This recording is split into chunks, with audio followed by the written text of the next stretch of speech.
I feel like that your knowledge is going to change my life. So thank you. Well, I mean, you're putting a lot of pressure on now. No, Hopefully I live up to the hype, I guess. no, not I at all. appreciate it. I've had to change my life because of the pandemic. I had to give up one of my clients. I had to leave my home. I'm basically a nomad right now, and I'm working on I'm a copywriter, but when I got this new client, it has a startup, and he is trying to get me to do marketing, to do ad placement, and I have no clue, but I don't want to give him up. I want to learn it and help him because I need this. I need this to survive. And I have a general idea of what's going on, but my ads have been totally failing because I'm new. So that's where you come in. Okay, cool. Well, yeah, Mhm. it's a great skill to learn. Sorry to hear I mean, it's happened to everybody's been affected, some more than others, but Mhm. fortunate to hear that it's been kind of tough on you. Um, yeah, hopefully it can go away, but doesn't look like it. Looks like I don't think it is anytime soon. That's why I'm just trying to set up my life so that, I can, figure this out. So anyways, I feel like that my task is pretty basic compared to what you have helped other people do, because I'm just trying to get subscribers to this email list. I mean, I feel like they don't have to buy anything. So I feel like what I need to do is pretty basic. But sure. Let me, yeah, what what there, is your what are your thoughts about lead magnets and whatnot? Okay. yeah, they can absolutely work. Yeah. So what this guy is selling, basically. It's an app for goal setting, for people who want to achieve more, and the product doesn't exist yet. It's going to be a downloadable app that they're building, and let's see. The last I've created like two ads so far, two video ads, and we were targeting people who are interested in personal development, and the audience is pretty low, from what we've been targeting on Instagram. So I feel like you're probably going to tell me I need to start advertising on Facebook. I feel like, because I think our target audience, which is like between like 35 and 45, I don't think that they're maybe so much on Instagram. Uh, no, well, I mean, I no, they definitely are. So it sounds like it's like a self-help type of app. Exactly, yeah. Mhm. Yeah, no, 35 to 44-year-olds in that category are definitely on Instagram, probably more so than Facebook. Um, Oh, okay. but so the way you've been running ads is just by clicking the blue promote button and then setting it up. No, no, I've been in the Facebook ads, or the ads manager. I've learned that a little bit. And I did set the target in there. Do you want me to just show you Go what ahead. I've done? Let's Yeah, see. that'd be great. Okay. Um, Also, there's like a little bit of delay, so I might miss a few words. I don't know. It might be my internet. I don't know. that's just like Okay. normal Zoom behavior. Oh, okay. Yeah, it makes conversation at times a little bit socially awkward. Like I had one the other day where the lag was like the lag you feel right now, it was probably double or triple that. And so it was like constantly like just sit here and wait, like, oh, did you hear that or not? And then it's just kind of how it goes sometimes. No worries. Yep. Yeah. It makes my already awkward conversations even worse. Yeah, I know I've seen that happen, like when I see people on the news that are trying to be live and they're all backed up. It's just terrible. Yeah. Okay, so how do I share my screen with you So on Zoom? I think at the top there should be Mm, some sort of there an it is. menu. Yeah, okay. Yeah, I think it is share. Okay, so I think you're seeing my screen, right? Yep. Yeah, that's good. Awesome. Okay, so we had a whole two leads from this. Don't Uh, overlook that though. So, I mean, you spent quite a bit to get them, and I think we can definitely improve things for you.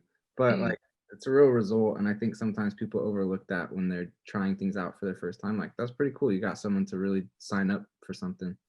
Yeah, I thought the same thing too. Actually, the first video that I did, we only got one. The thing is that I did kind of two tests. The first video I did did not include real people. It was just like flashing text. Like the opt-in was a free bundle of affirmations. I'm sure you know what affirmation is. You know, the self affirmations. Yeah. Hmm. So it was a free bundle. It was all text. The second one, I made a video with stock video of people looking at papers or looking at their phone like they're actually using the product, and that is where, or the opt-in, and that is where I got the two leads from. Okay. And was your targeting the same for both of them? Yeah, actually, it was personal development. Okay. Now this is So that well, probably says that you found that one creative is better than the other. So that's good. yeah, yeah. So let's see. So maybe I should just kind of back up. Do you Okay, so if somebody was trying to build a self-help email list, um, do you have any suggestions like on what the best, have you worked with anybody before like this? Do you have any suggestions like on what the best offering would be, or have heard of successful type of offers? Um, Yeah, so I mean, I've got a few thoughts when you say that. Number one, the best thing to do is just look at what other successful people that are doing something similar, mhm. what their offers are, and then basically just copy them. Okay. I felt like I kind of was like the first thing that we did actually was it was a quiz to define like your driving forces, and that we now I didn't promote that in Instagram. I promoted that to a cold email list, and to also a solo email blast ads, and we got no response at all. It was crazy. I think I got maybe one. Did you just like buy those off of Fiverr or something like that? The list. Yeah. Let's see. Where did I get the No, actually, the email list I got from, some big company, that exact data. I got like 5,000 targeted email cold list. It was like 700 bucks. In my experience, those almost never work. Maybe maybe I've been buying the wrong ones or the time, but like what I've seen work best for lead gen is just really good Facebook, Instagram ads, and I've Oh, seen that work and convert typically better than trying to buy email lists. Because one thing that's a problem with buying email lists is other people are buying those email lists, so it's mhm, likely inboxes that are getting spammed, quote unquote, and a lot of times those email lists are just old, or people are now inactive, or they're just getting spammed too much. So mhm. Yeah, I did notice that I got an auto reply and it looked like it was like from 2012. So I imagine those are probably a lot of old email lists, and I mean, because I'm sure you have those too, those old email addresses that you used like 5, 6 years ago and you don't even touch anymore. I don't know. I have a few of those floating around. So I imagined, yeah, something like that, those dead exactly, emails. exactly. And truthfully, there's like plenty of companies that sell, like their whole business model is based off of selling those types of email lists. And yeah, but we I think we can definitely get, I mean, you've already proven to get a couple. So I think we can definitely improve things. But yeah, I mean, that's basically what I do is if the so did you were you saying that the quiz worked then? Is No, that yeah, the quiz didn't work. Really, the best that we've had so far is these wonderful two leads. And maybe what you can do is tell me, like, I don't know, maybe how I'm doing it wrong. You can go in and see where I'm targeting and how I'm doing it wrong. So this is the video I made. okay, cool.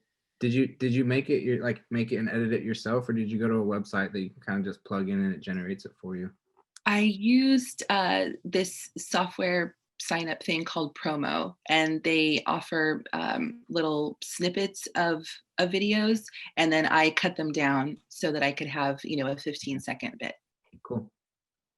Um, so yeah, I would say usually where I start, because usually where the most like things are going wrong or going the best or where there's room for most improvement is inside the targeting. Okay. Especially if you, like that's like I don't look at that ad and go, wow, something's wrong with this ad. Hurry, let's improve it. Like that's, Okay. you know. So, and the way I look at it is you typically just need an ad that's good enough to start. And mainly what you want to do is test a bunch of different audiences, Mhm. find some that work. And then once you've done that, then is a good time to test different types of ad creative.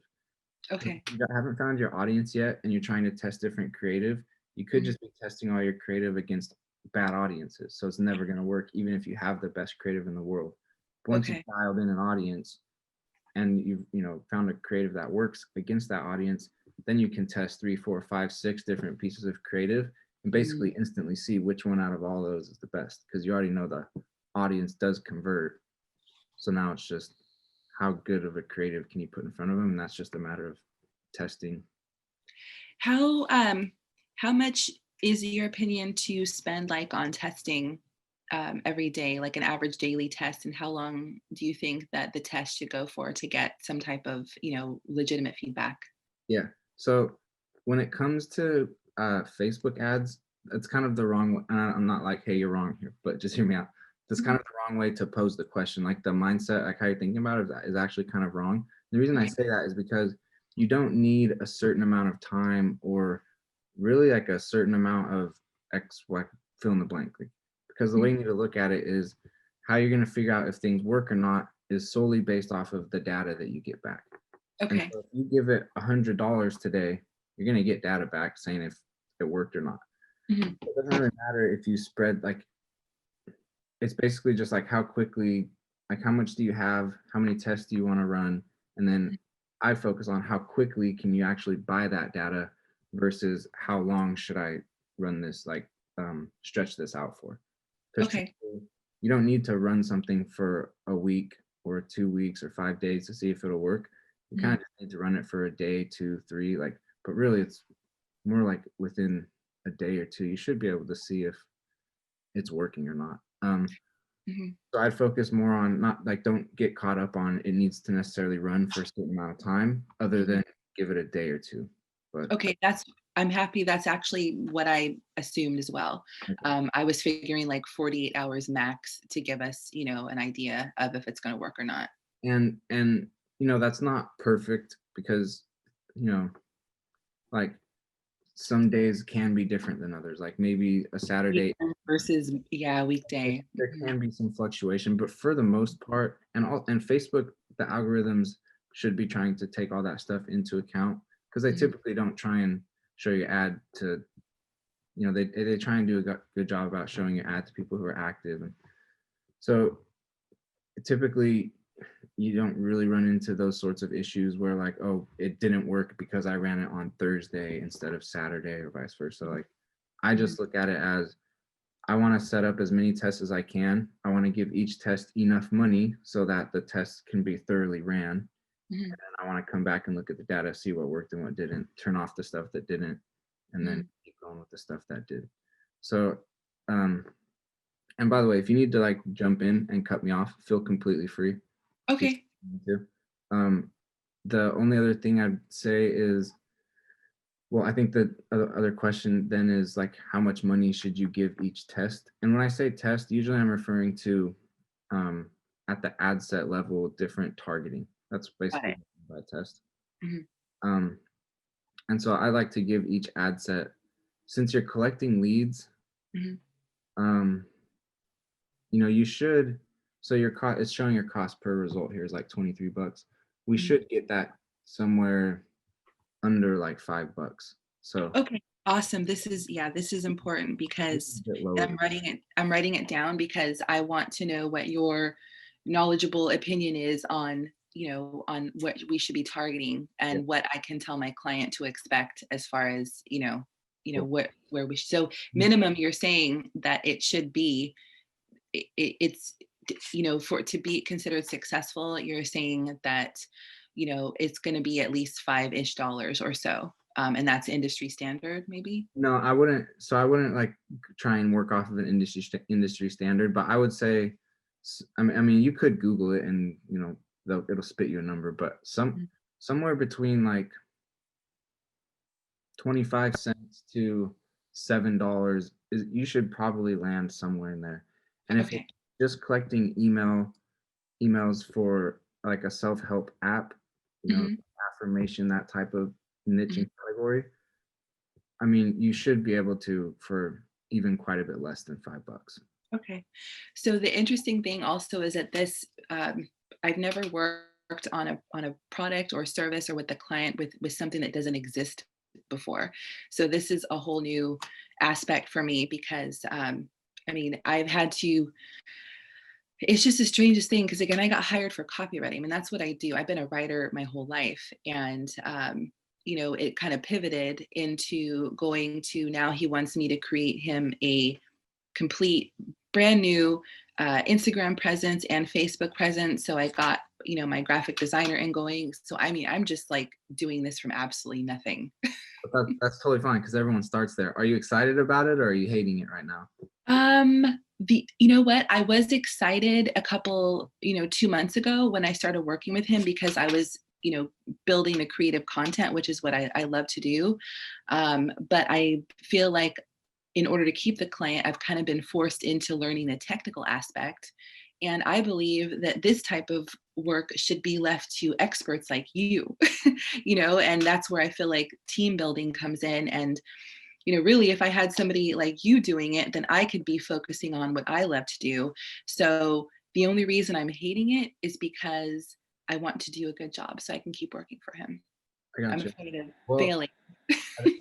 I definitely hear you on all that. I would say my take on it is a little bit different. I think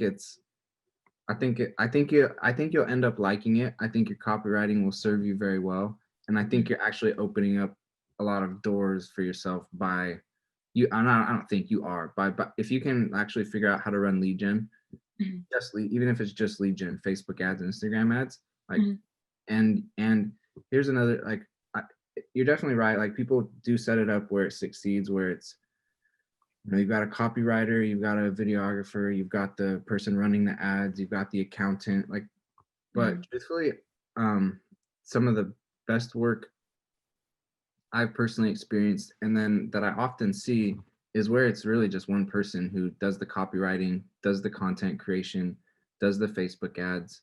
That's frankly how I like. I don't know. A jack of all trades is it's kind of a good time to be that.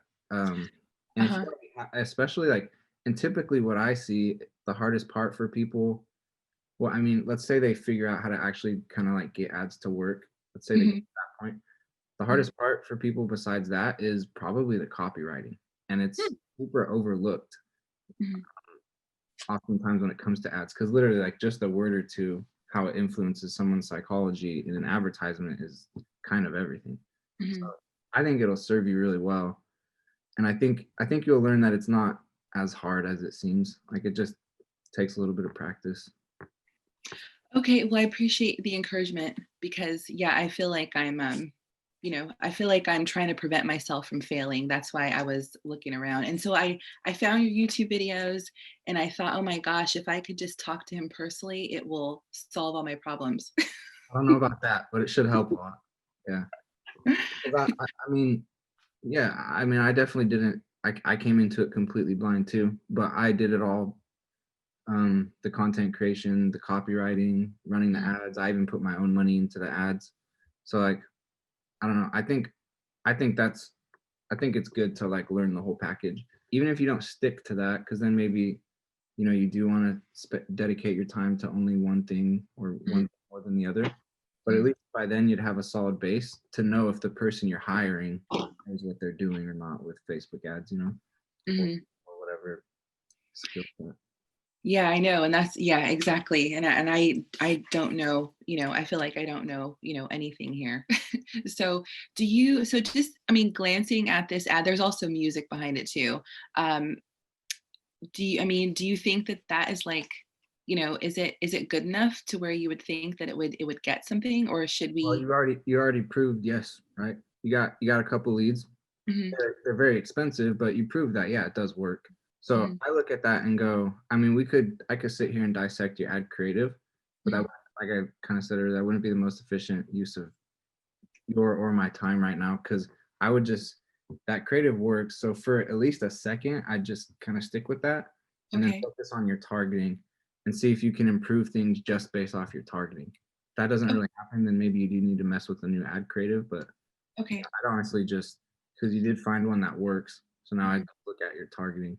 If Okay. I go and see your targeting and like I don't really see room for improvement, Mhm. then maybe I'll walk back everything I just said. But Okay. I get usually when I look into people's stuff and they've like had some success, but just a matter of really improving things, it's almost always just targeting. Okay. Well, so maybe I need to click in here, and I'm still learning Ads Manager or the Ads Manager. Yeah, I need to click, yep, that right there, exactly. here. Okay. Um, and then since you're uh selling a product that, or not selling, but collecting emails for a product that doesn't exist, Mm. um, I guess maybe I should have read the ad creative, but are you saying that to people, or are you strictly just giving like a free download, or you just simply giving out a freebie and collecting emails that way, saying nothing more about what's coming in the future, if anything? Yeah, that's how it's going. Correct. Yes. Yeah. Correct. Just getting it for email freebie. Um, and another thing, just to point out too, I was concerned that people are seeing the ad and then maybe they are seeing our Instagram account and seeing that there's not a lot of activity. I mean, I did buy some followers so that it didn't look like total shit. There's like 550 followers, on there, and I posted up some general, content. Do you think that's enough to make it look legit? Or I don't know Um, if that could maybe be turning them off. it's a good point. So, and have you been running Instagram and Facebook ads, or has it just been Instagram placements so far? We actually, I'm just on Instagram stories. Those are just stories. So that was another question to ask you, is if you think that I should be in the feed versus the stories. Probably, yeah. But we can talk more about. Well, I Okay. mean, when we go through this, we'll talk Okay. about Cool. this a little more. Oh, I was talking about if I looked legit or not on my profile. Here's the way I kind of see that, because typically I don't really worry so much about the Instagram profile or the Facebook page that's behind the ad, because if Okay. that's good enough, meaning like in this case, since you're offering a freebie, if the freebie that you're offering is like enticing enough, it's Mhm. not really going to matter what your account looks like, because they want the freebie, but the only thing that would really be an issue is if they feel like maybe it's sketchy and then they go and check your account and your account looks sketchy. uh, Mhm. But you know what? I think one easy, even like I don't think that's probably happening a lot, but even if it is happening, I think you Mhm. could put, even just in your bio, explain like, hey, we're new and we're creating a self-help app. And just it's so like explain in your bio that you are like an official startup app, self-development, self-help company or whatever. You're the copywriter. Come up with a lot better words than I just said, but Got it. use Okay. your bio Mhm. to make you look legit. I wouldn't worry about buying like fake followers too much. Um, but one thing We that, had actually absolutely zero followers. We had zero followers, so I had to like, do something. I figure, okay, well, at least, I figured 500 was a decent amount. yeah, I'd honestly say you could have just started with zero and put like what I just said in your bio, couple posts, and just you'd eventually start getting some followers that way. Okay. Um, yeah, I wouldn't get too hung up on followers. I'd Mhm. just focus more on like if they do click to your Instagram, uh, Mhm. help them know what it's about, so they to kind of convince them, like if they're on the edge about getting the freebie or not, Mhm. then once they see your Instagram profile, they just have no more doubts because they can see what's going on. It's clear to them at that point. Okay. And then maybe post somewhat frequently. Um, I've been starting that a little bit. Yeah. I Mhm. wouldn't make that, again, it's really easy to go spend a bunch of time and energy on posts on social media that Mhm. don't do anything for you. So uh, I think you're going to be a lot better off working on the advertising, like actually running the ad side of things. Mhm. But just so that it does look like it's an active, live, real Instagram account, do a little bit of posting, stories, stuff like that. Okay. Well, that's good to know that just doing the basics is enough. So that's good.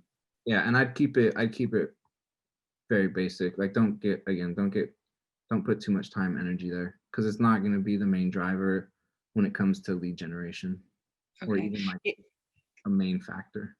that's actually, I kind of assumed that. I figured there just had to be some kind of presence. So I was just going over to similar accounts and like people that we follow, like Brennan Burchard and Tony Robbins type of thing, and screenshotting, copying, uploading, and just tagging them, and kind of promoting their stuff too, just to give a presence. So I definitely wasn't spending much time on it. I just wanted to have, something on there.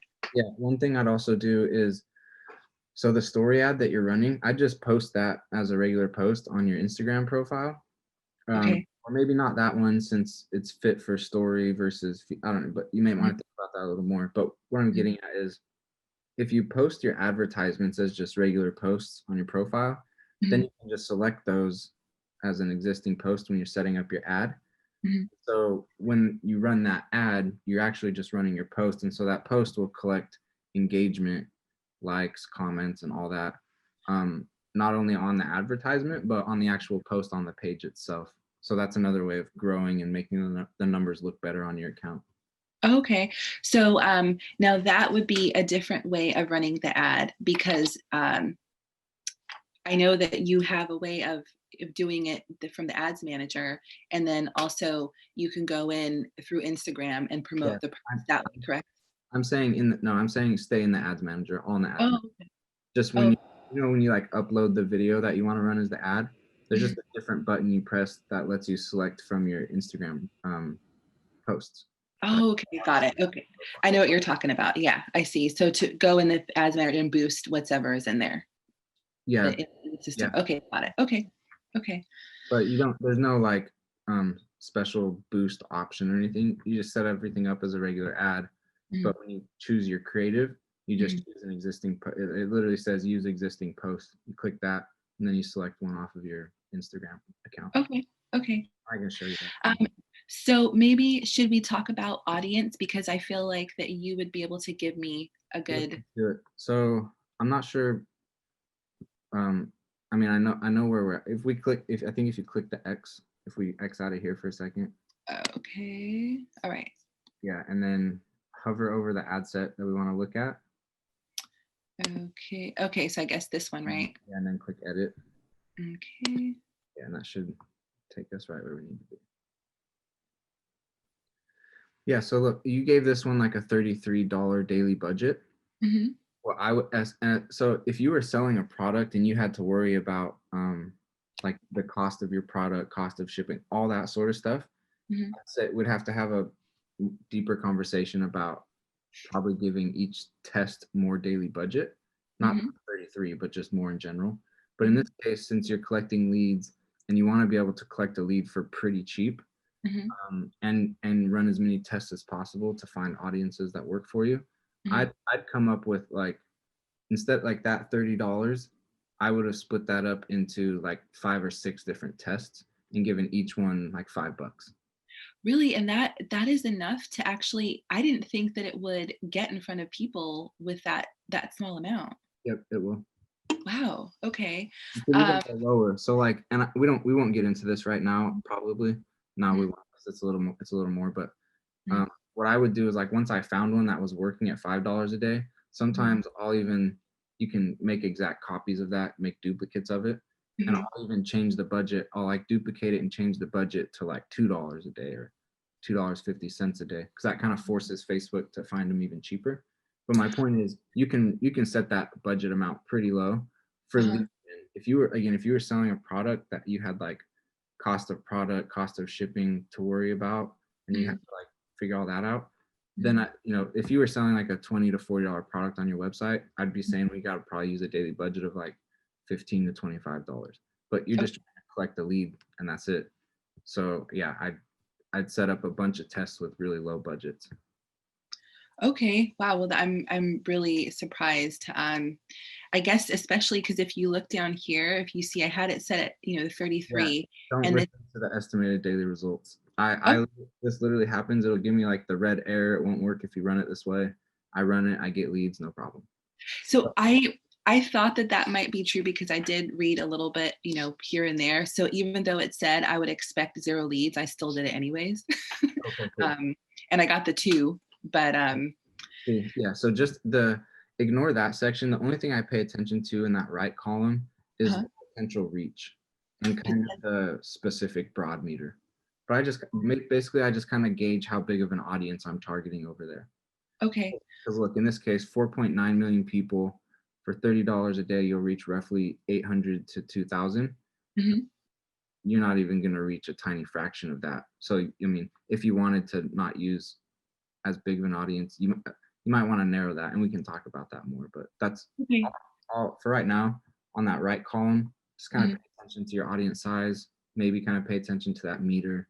The estimated daily results, honestly, basically just ignore it. Okay. So what then as far as potential reach, that what would you say is a good number then that I should Um, be. that's kind of there's no specific number you need to go because I've ran ads with several millions perform really well. Mhm. And then I've hyper targeted where that will show like 2,900 people, and that works really well. So it Wow. really just depends on, it's not really the number. Uh-huh. It's more about like, are you targeting people that are interested in what you're selling? I see. Okay. I say selling, I know you're not selling anything, but Yeah. We're selling the lead. So yeah. um, Selling getting their emails. the only reason I really will ever like intentionally select a large potential reach Mhm. is after I've already is the only time I'm really ever specific about that is after I've already found some ads that convert and I want to scale them up, meaning I want to now just reach more people and spend more money because I already found one that's working. Okay. And in order to do that, in order to like, you found an ad that works, now you just want to get it out to more people. Mhm. If you're working with a 22,900 person size audience, Mhm. you're going to cap out that audience really quickly. So Mhm. that's the only time I really am specific about bigger audiences is when I'm trying to scale. When I've already like at a point where I figured stuff out and I'm just trying to reach as many people as possible. That's a good time to really make sure you have big audiences because otherwise you're just not going to reach that many people. You just don't want to cap out your audience size. But I mean, look, even if the total cap on all the audiences you can find that work is like 50,000 people, Mhm. you get half of those people to buy whatever you're selling. Mhm. That's a very successful business, like extremely successful. So Yeah, that's really interesting. I'm happy that you explained that and that kind of confirming that I need to just disregard this because it, this. Go- it's honestly like a kind of like a foul trick Facebook plays on you. I don't Interesting. Okay. Well, I trust you. I've seen, yeah, I trust you more than Facebook. I I don't know if they, I mean, I kind of do suspect they do it intentionally, but there's a couple things they work into their ads manager here where it's like if you don't kind of know better, it'll kind of just suck extra money from you. And that's kind of one of those because like you look over there and be like, oh, this isn't working. So I've Mhm. got to increase how much I'm spending. Mhm. Mhm.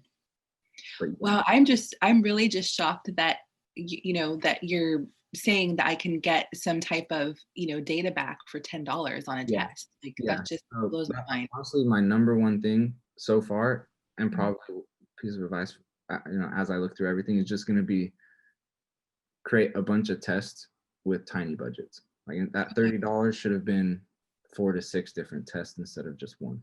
And then you would have had 5, 6 different tests. And instead of just finding one, maybe you would have found four that worked. Maybe you would have found one that worked at $2 a lead instead of $24 a lead. Then that's how that works. So you just want to give yourself cast as wide of a net as possible. And with Okay. leads, you're fortunate enough to really cast a very, very wide net because it shouldn't, in theory, take that much money in your ad spend to capture a lead. Okay. Okay.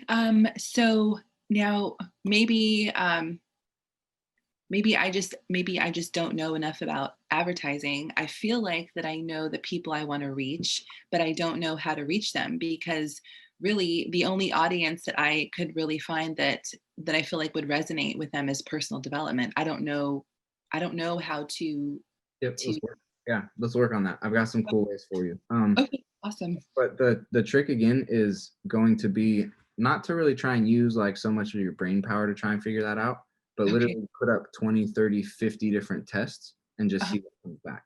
So I mean, you don't just necessarily put up completely random tests. Like if you just targeted, I don't know, like IKEA, Mhm. that's kind of like a maybe wouldn't make a whole lot of sense, but also maybe, but probably not. So you kind of want to come up with stuff that makes a little more sense than that. Okay. But yeah, we can go through that right now. So if you scroll down right here, can you show me where you targeted personal development? Just look at that. Is it here? Oh, here we go. Yes. Okay. So this one was people who were interested in Brendan Burchard, Yep. also personal development. So that's where I came up with that group. Sure. Okay. So first thing here, um, yeah, in your case, don't combine multiple interests. Only put one in for each test. Oh, okay. This should have again. This should have just been more tests. So I would have ran one test to Brendan Bouchard, a different, completely different ad set to personal development, and then a third one for Tony Robbins. Each of those getting $5 a day and seeing what comes back. Okay.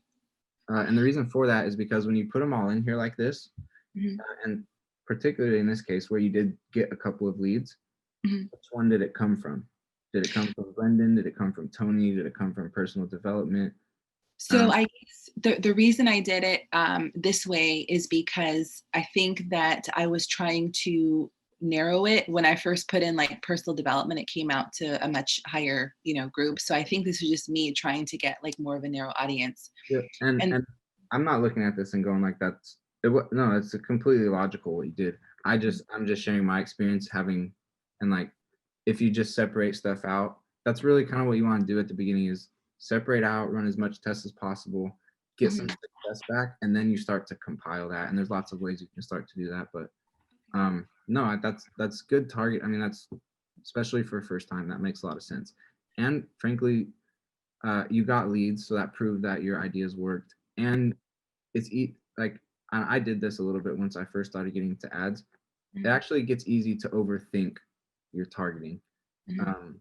because you can start to come up with lots of different ways you can target people, but Mhm. it really can be just as simple as like what you did here. You know, Okay. finding people interested in personal development and people talking about personal development. That makes Mhm. a lot of sense. I just separate them out. That's all. Okay. So, I mean, the testing that obviously makes sense, and that's now if I was working with like some big agency who I mean who knew what they were doing, I mean, is that how they would start with a client? Is just start doing tests? Um, okay, The ads is always about testing. The okay, only difference that might happen if you went to a big agency is they may have compiled already, or not, they don't even necessarily have to be a big agency to have this. Like I have this for certain niches, mhm, but the only difference that like yeah, you go to anybody, the first thing they're going to do is run tests, get the data back, see if those worked. If some of them did improve. Like that's really the game. The only mhm, thing they might have is if they've been inside of that niche already, they mhm. could have built up prior email lists that they're then leveraging within Facebook because you can like upload email lists, create audiences off of those. That's what I was going to do. I was going to actually upload that 5,000 people a person email list that I bought. I was going to upload that because it was targeted towards self-help. I was going to see if I could create an audience with that. You could my guess is you will be able to if you do that, but Mhm. I would also guess that it's probably not going to work super well. Just because Okay. I just don't have much faith in going and buying an email list from someone. Right. It Mhm. can work, but Mhm. and frankly, like I can already think of a lot of targeting that you should just will probably be more effective to explore like just through your own advertising than Awesome. those email lists that you bought. But I mean, you're definitely welcome to try that and do it. Like if I had that, I'd probably give it a shot. You know, Mhm. upload it, Just spend a few since bucks. we already bought it anyways. Mhm. Exactly.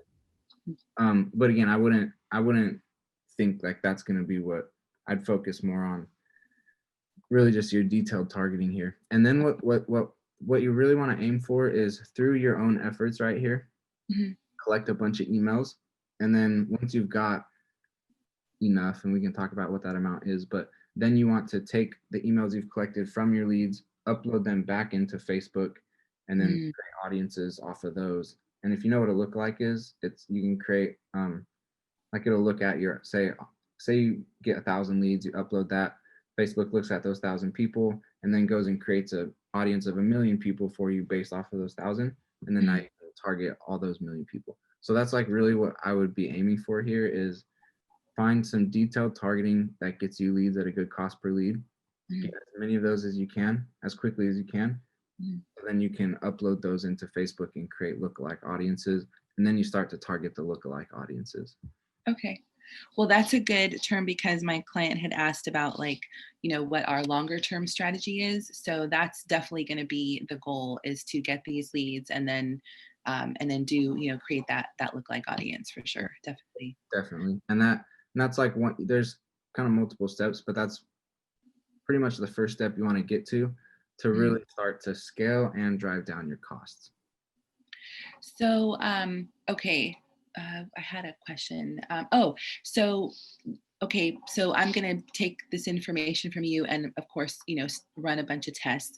I mean, what is an average time that, if I was running several tests, like how much time on average would you expect it to take to start getting some type of like results? I mean, are you saying that I would need to maybe like run tests for a week to get some solid information as far as, Like I think I mean, you could say, well, I guess it kind of defines on it kind of depends on how you define solid information, but um no, you can I would say within you could set some you could set up 10 tests today, however many tests you want to just today right now. And Mhm. by tomorrow, same time, most likely you could have a pretty good idea of if they worked or not. Okay. Okay, so what is your thoughts then as far as like I have, besides, these people, Brennan Burchard, which is a thought Yeah. leader, what is your I have no clue who to who to So target. um yeah, and again, like it's good to think about it a little bit, but not overdo it because really you just want to put the test in and run it. But I'm thinking stuff like those are all good ones right there. Mhm. I'd even like if you type in just in that search bar right there, that's kind of the first place I look for stuff. So if you just type in like if you just start to type in self help, I just kind of look at what kind of stuff pops up. It's interesting. I didn't there was a good one, self-esteem. Yeah, I didn't see self-help, but self-confidence, self-awareness. all Oh, self-help is there. I just didn't hit the little the dash. little yeah, the dash. Yeah, that's Okay. what I do. I just kind of type one letter at a time and just browse what's popping up. So, Mhm. I mean, there's a bunch of, honestly, that's a lot right there you could target. Like all of those Uh-huh. potentially make sense, you know? Um, Mhm. also, if you I would type in affirmations, like that might be an interest, honestly. I thought affirmations. Why? Okay, this is really interesting because when I typed it in up there, they were not coming up like positive affirmations. When I typed in up there, it wasn't coming up, but now it's coming up for some reason. Maybe it falls under demographic. I don't know. Are these No, search no, it shouldn't matter. Hmm. Maybe I was just doing it wrong. That's really strange. Okay, well, cool. Okay, well, I'm gonna do a test then. Now, would it be off just to do a test on just one? Just throw it out there, like $5, $10 for self confidence, and just see what happens. Yeah, that's exactly what I'm saying. I'm saying set up a brand new ad set, self Mm. confidence, $5, watch it for a day, see what happens. And then nothing That, else. So no and other. Just different times with okay. different. Okay. Okay. And so again, that would be for me to remove all of these things and just do one each, correct? Correct. But don't go into the original ad and edit stuff. Once you've set up an ad and run it, like Mhm. don't ever go in and edit stuff and try and run it again that way. Just create a new ad and run it and make your changes in that one. Do you know how to duplicate? Yeah, I think I actually heard that in one of your videos. I think you might have said something like that. Yes. I try and make sure to say that because Mhm. it's a really you just don't want it. You want to get into the habit of just creating a duplicate, which I can show you how to do right now if you want to. It's really easy. Okay. Yeah, this one I since I completed this ad, I was just kind of messing with it. But yeah, Yeah, go ahead and tell me the easiest way to do that. yeah, and that's fine to come in and like change stuff. I just wouldn't ever go down there and click publish. I'd make sure and click discard draft Okay, got it. Okay. just so nothing's saved. And it's over, so it doesn't really matter. But Yeah. I Mhm. just I try and be like hypersensitive to that stuff because I don't want to. Like, I just like to really make things clean and organized. So if you Mhm. just hover over the name of it, Okay, so and this. yeah, instead of clicking edit, click duplicate. Okay. And I would do so. I would definitely from here on out. I Mhm. wouldn't. So did you set these up as the actual lead generation campaign type? You did, right? Oh, that's another really important question. This is so important. Okay, so the ones where I got the 2 leads from, those were lead gens and where they didn't have to leave the platform, Instagram platform, to enter their information in. It was, it was straight on there versus the first test I did, they clicked away to go to a landing page. So I'd love your thought on what is more successful, staying on Instagram or going to a landing page. So typically, when you're looking at like velocity and, I mean, hear me out on this, and then I'll kind of make. Mhm, It might seem like I kind of contradict myself, whatever, but I'll just kind of give you my full thoughts here. So, I really like the in-app, like on Facebook inside. That's really quick and easy for people. But quick mhm, and easy isn't always necessarily the best thing when it comes to actually getting a customer to spend money on you, right? mhm, mhm, So I like if so like I would kind of lean towards in this case you're kind of just giving away a freebie download, and we're definitely going to help you here with you're already on the right track, but with your targeting can definitely get that in a really good spot. mhm, So like I kind of think, yeah, sure, just let it be quick and easy. You're just trying to build as big of an email list as you can for as cheap mhm, as you can in the niche that you're in. So I would mhm, say just the lead form works great. mhm, um, but does that always lead to the highest quality customer? Not necessarily. That's where a landing page can be good, because if you're sending them to a landing page, they can get more information, learn more about you, be sold more on what you're selling through your own website. So you mhm, might, and you could, but also you could, like, you kind of just have to test and see which one's working better. mhm, Um, but a really good time to use a landing page is when like people need to be educated more, and um, there's opportunity to educate them more. mhm. In this case, I don't know what your landing page is, but your landing page could be working against you, because it's kind of like if like you're giving away the if you give just because like there's like what's the reason for them to go to your landing page? And then also if the landing page isn't built well, that can also just turn people off. Whereas, Mhm, it's easier to build the lead form well versus a whole entire landing page. So mhm. it Yeah, kind actually, that's of interesting. I thought that I built my lead form well, and it looked okay, and then when the sample came out, it kind of translated because I set it up to where I could view, view the live ad. It came up in my Instagram feed to view it, and then the ad or the form just kind of looked like compared to what I created in there. So, Right. Yeah, yeah. that's another thing definitely to pay attention to. Usually, like the preview it gives you inside when you're inside Ads Manager is Mhm. usually pretty accurate. So, but if it's not showing up right, yeah, I don't. You might want. It just translated into, like, when I created the form, it was, like, centered and it looked, like, visually appealing, and then the actual ad that showed up on the form that showed up when I viewed the sample on Instagram in the story, it was, like, all left justified, and it looked really strange. So, Hmm, I don't know. I don't know how that yeah, happened. I'm not sure about that. I mean, it worked. You got some Mhm, leads, so I guess that's good. But mhm. yeah, I'm not sure if it's Facebook doing that, or yeah, I don't know. I'd kind of have to see that. Um, Okay. yeah, I don't there's not like a necessarily like a straight answer. The lead forms are better than the landing page. It's kind of like a test it to see, but Mhm. also what are you doing and what are you trying to accomplish type of conversation as well. Um, Okay. yeah, honestly, in this case, because you're not selling anything yet and you're not Mhm, even really providing information on what's mhm, coming yet, I mhm. just use that form and just blast it into the niches and interests that make sense, and just collect. I think that's Okay. your smartest move at this point. Because Okay.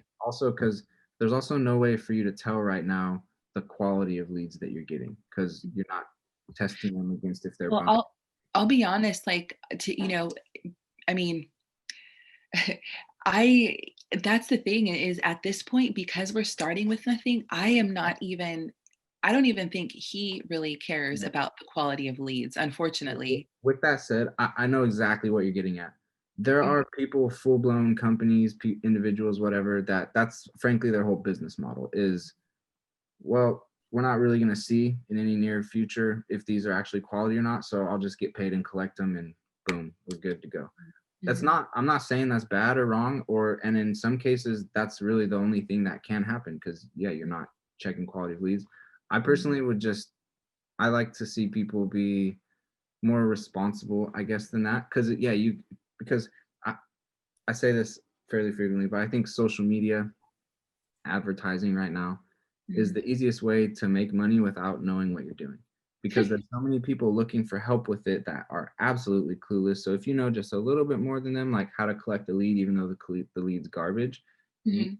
they could think you're doing amazing work for them because all it is an email address right now. But down the Mhm. road, every single one of those leads could be just complete garbage for that person. Mhm. So I know exactly what you're saying. You're kind of like, well, I just kind of need to produce the leads at this point and client's happy, which, yeah, you're absolutely right.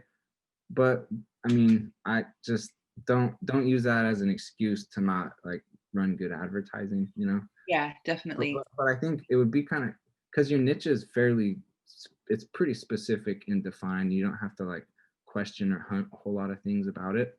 Mhm. You could have already done just what you're doing, like Tony Robbins and stuff like that. And I wouldn't look at that and be like, oh yeah, she's just trying to pull one over on the client or whatever. Oh, So yeah. No, I mean, because the thing is, I definitely want people who are interested in reading my newsletter that I'm going to be, writing and sending out to them eventually.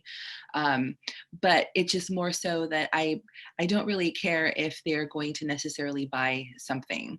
It's because since we don't even have the product yet, I just, yeah, there's there's nothing to not much try to more sell you them. can do. Yeah, Mhm. yeah, you're totally fine. And I don't you don't seem like the type of person that would, try and just run a whole scheme where it's just generating leads for people that don't work. but Yeah. but yeah, there's No, no I way. definitely want them to like me and like what we're doing, but not necessarily people who are trying to buy something. So that's what I mean as far as like whether they're good sales. You know, uh, Right. Yeah. I mean, I guess ultimately it's an app download, not even maybe even just a free app. So yeah, I think just as long as you're within like your niche, mhm, I think it makes sense to just within that niche find the cheapest leads possible and just mhm. collect as many of them as possible. Okay. One thing before we move on, I wanted to mention Mhm. um, age range. Leave that open for right now. Hmm. Okay. Unless you have a very specific reason for 35 to 44. If Well, so that is really part of being authentic in getting the real leads that he wants. So that's why I put that age why, range because why does he want 35 to 44 though? he's expecting that that's his target audience who will be interested in using his app. Is his app self-help for 30 it's for specifically and somehow for 30, like is he talking about like your body's different now that you're 35 than when you were 20, like is it that? Because if it's just like if he's just building a self-help app but then Uh, saying I want my customer to be, but you're like I'm just looking at it as like if you're maybe you want to jump in here, but if you're yeah. just doing lead gen and the app isn't in some very specific way built for this age range, I would Mhm. say you're missing out on a whole lot of opportunity because 35 to 44 is a very tiny piece of the self-help affirmation market right now. And I'd say you're probably even better going lower than that. I'd say Okay. like 30, I'd say probably around like 23 to 33 would probably be a more effective place to advertise. But again, if there's a specific reason, like if that app is in some way built for Oh. that Mm-mm. thing. Definitely not for 40-year-olds, specifically, but I guess that's just what he expected would be the average age of the user. Yeah, I so think if that's it's just his expectation, mhm. and this, I mean, if he were my client and that was his expectation, I would have told him exactly what I just told you Okay. and been like, hey, let me just basically just run these open and from Mhm, like, and I would even say run it from, I even say run it from like 13 to 65 plus. Just leave it open, at least for your mhm, initial test. And you can go click into them after it's spent $5, after it's collected a couple leads and see, okay, did it come from male, mhm, female? Did it come from 35? Did it come mhm, from 65? Did it come from 13? And then mhm. from there, you can kind of let the data tell you, yeah, these are the best people. And Okay. just off of kind of like just kind of how I pay attention to things, Mhm, I think he's a bit wrong in his guess there that that would be the most interested. I'd mhm. say one, let Facebook help you with that because Facebook's smarter than, or at least could be a lot smarter at figuring out, yeah, who actually is that person. And then, I might be missing out, like, on a bunch of, like, 27-year-olds who are interested in improving yeah, their life. and I can tell you, I promise you, there are 20 to 30-year-olds, even just 20 to 25-year-olds. Like Mhm, that niche right now, especially the whole affirmation thing, mhm. there's plenty of 18-year-olds, 20-year-olds all about that. So Okay. I just wouldn't overlook them. Okay, awesome. Well, that's really helpful. Thank you. Yeah. But then again, you can go click in and see. And so if I'm completely wrong, then you can just quickly adjust from there. But that's what You I would. know, I agree. I mean, now that I'm thinking about it, I mean, since I did put that age range and I'm thinking, yeah, like I said, for example, what if there's a bunch of 27-year-olds out there who I'm totally missing and they're going to be yeah, missing out on them. So, okay, well that's really important. Definitely. I And, appreciate that. and down the road, again, not just for sake of missing out on them or not, but they might be the early adopters or the easiest adopters of the app. The 25, 27-year-old might be much quicker to hit download in the app store than your 45-year-old. Right. Yeah, you're absolutely right. Okay. Awesome. That was great insight. Thank you. Yep. Mm. Um, and then we were just trying to I was just showing you the duplicate Oh right here. yes, I would love to for you to show me so that I'm not making any, an error. So okay, so yeah, let's just say that I was going to duplicate the ad now, and I want to target the self affirmation group, which I thought didn't exist. Yeah. so So um, it's pretty straightforward here, but I'll just walk the options just real quick. So if you want to duplicate, this is just a matter of how you prefer to organize things to o- keep you the most sane. okay, Whether or not you want to put this duplicate into the same campaign that the original one's in, which is the original campaign. So you could just select that if you want to do that. okay. If you want Um, to put it into a brand new campaign, then you mhm, just select new campaign. If you wanted to put it into a different one that already existed. So that's all what that is. And that's just based off of how you want to organize things. okay, okay. I'll keep it in here for the original campaign now. So then, um, oh, this is interesting. So if I wanted to make multiple copies, Yep. then I could do it a few times. So let's just do the one. So now when I hit duplicate, One um, thing, it's on. I just sorry to interrupt you, but that's just okay. make sure that show existing reaction, comments, and shares on new ads is right now. Right Yeah. now, always just Mhm. make sure it is, unless you specifically know why you don't want to carry that over. But you'll Okay. always want to carry all that over. Okay. Okay. Okay. So then hit duplicate. And then when I do that, I can go in and change the audience. Is that correct? Exactly, yeah. And the reason, so one is just to save a lot of time. Duplicating just saves you a ton of time. But the Okay. main reason that I do it is because when you duplicate off of an ad that has already worked, meaning it got you conversions, Mhm. Facebook has some data sitting in that ad Oh, set. okay. So when you Okay. duplicate, it has some data to initially start to work with. And so Mhm, what I've seen, and mhm, so did you see right there how it said copy? mhm. Oh yeah. So I'm changing it now to affirmations. Is that because I'm To- going to target a new group? Totally fine, up to you. Okay. Um, but what I want to say is, so like say we run this one and it works, and you Mhm, and you duplicate it, it'll say copy two, or it might say copy one, copy two, or it might mhm. just start with copy one. I don't know, but it'll say that this is the next copy. What I found, Okay. and this is all, always test and pay attention. Like don't just be like, yeah, this is what he said, so this is how it has to be. But what Mhm, I've seen is that if you find one that's working and you duplicate it, that one works, duplicate it, that one works. The deeper you get into the copies, copy Mhm. 7, copy 9, copy 10, Mhm. seems to work better because I think Awesome. because you're just building off of all that data that was initially been sitting there. So that's Okay. really the main reason I think it's smart to duplicate. Second is just it's a huge time saver. So, okay, to confirm then, now I'm going in here and I'm making a copy because what I want to do is I want to target, use the same thing that I did to get those 2 leads. And I want to change my audience completely to where it's just going to, okay, so I'm going to change the age range, and I'm going to get rid of all this, and I'm just going to decide to target a big audience of people who like affirmations. Correct. So am I doing the right thing by Yeah. doing that? Yeah. So just go ahead and do all that now. Okay. So then I'm actually just going to see, change it. I'm just going to go to 25 to 45. Does that sound right for a test? And then get rid of all this. Let's Yeah. see. I mean, that's totally fine, 25 to 45. If it were me, I'd probably honestly open it up 13 to 65 plus, run a few tests, come back in and see. But yeah, that's fine. It because that age range definitely does make sense. So Okay. Wow. So then my reach is totally different now. And then, okay, well, let's see. Not this. Okay. And then so what I decided I wanted to do is just do affirmations. Okay. So positive. Oh, interesting. Okay, here we go. Positive affirmations. it shows you the audience size when you're hovering over them. Yeah, awesome. Okay, cool. Okay, so then your suggestion is to just do a test with just, or I'm going to do multiple tests, small tests, and I'm going to change the dollar amount and then do something like this, correct? And then maybe have like 4 or 5 of them. Yeah, so I'd scroll up and change the daily budget to like $5.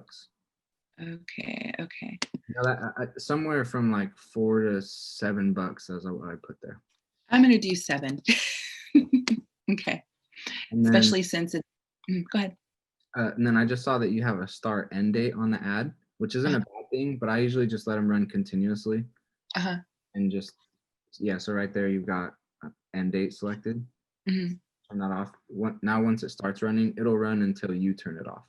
Okay, okay. So the only kind of danger is if like something happens and you never get back to turning it off, that thing will just keep running.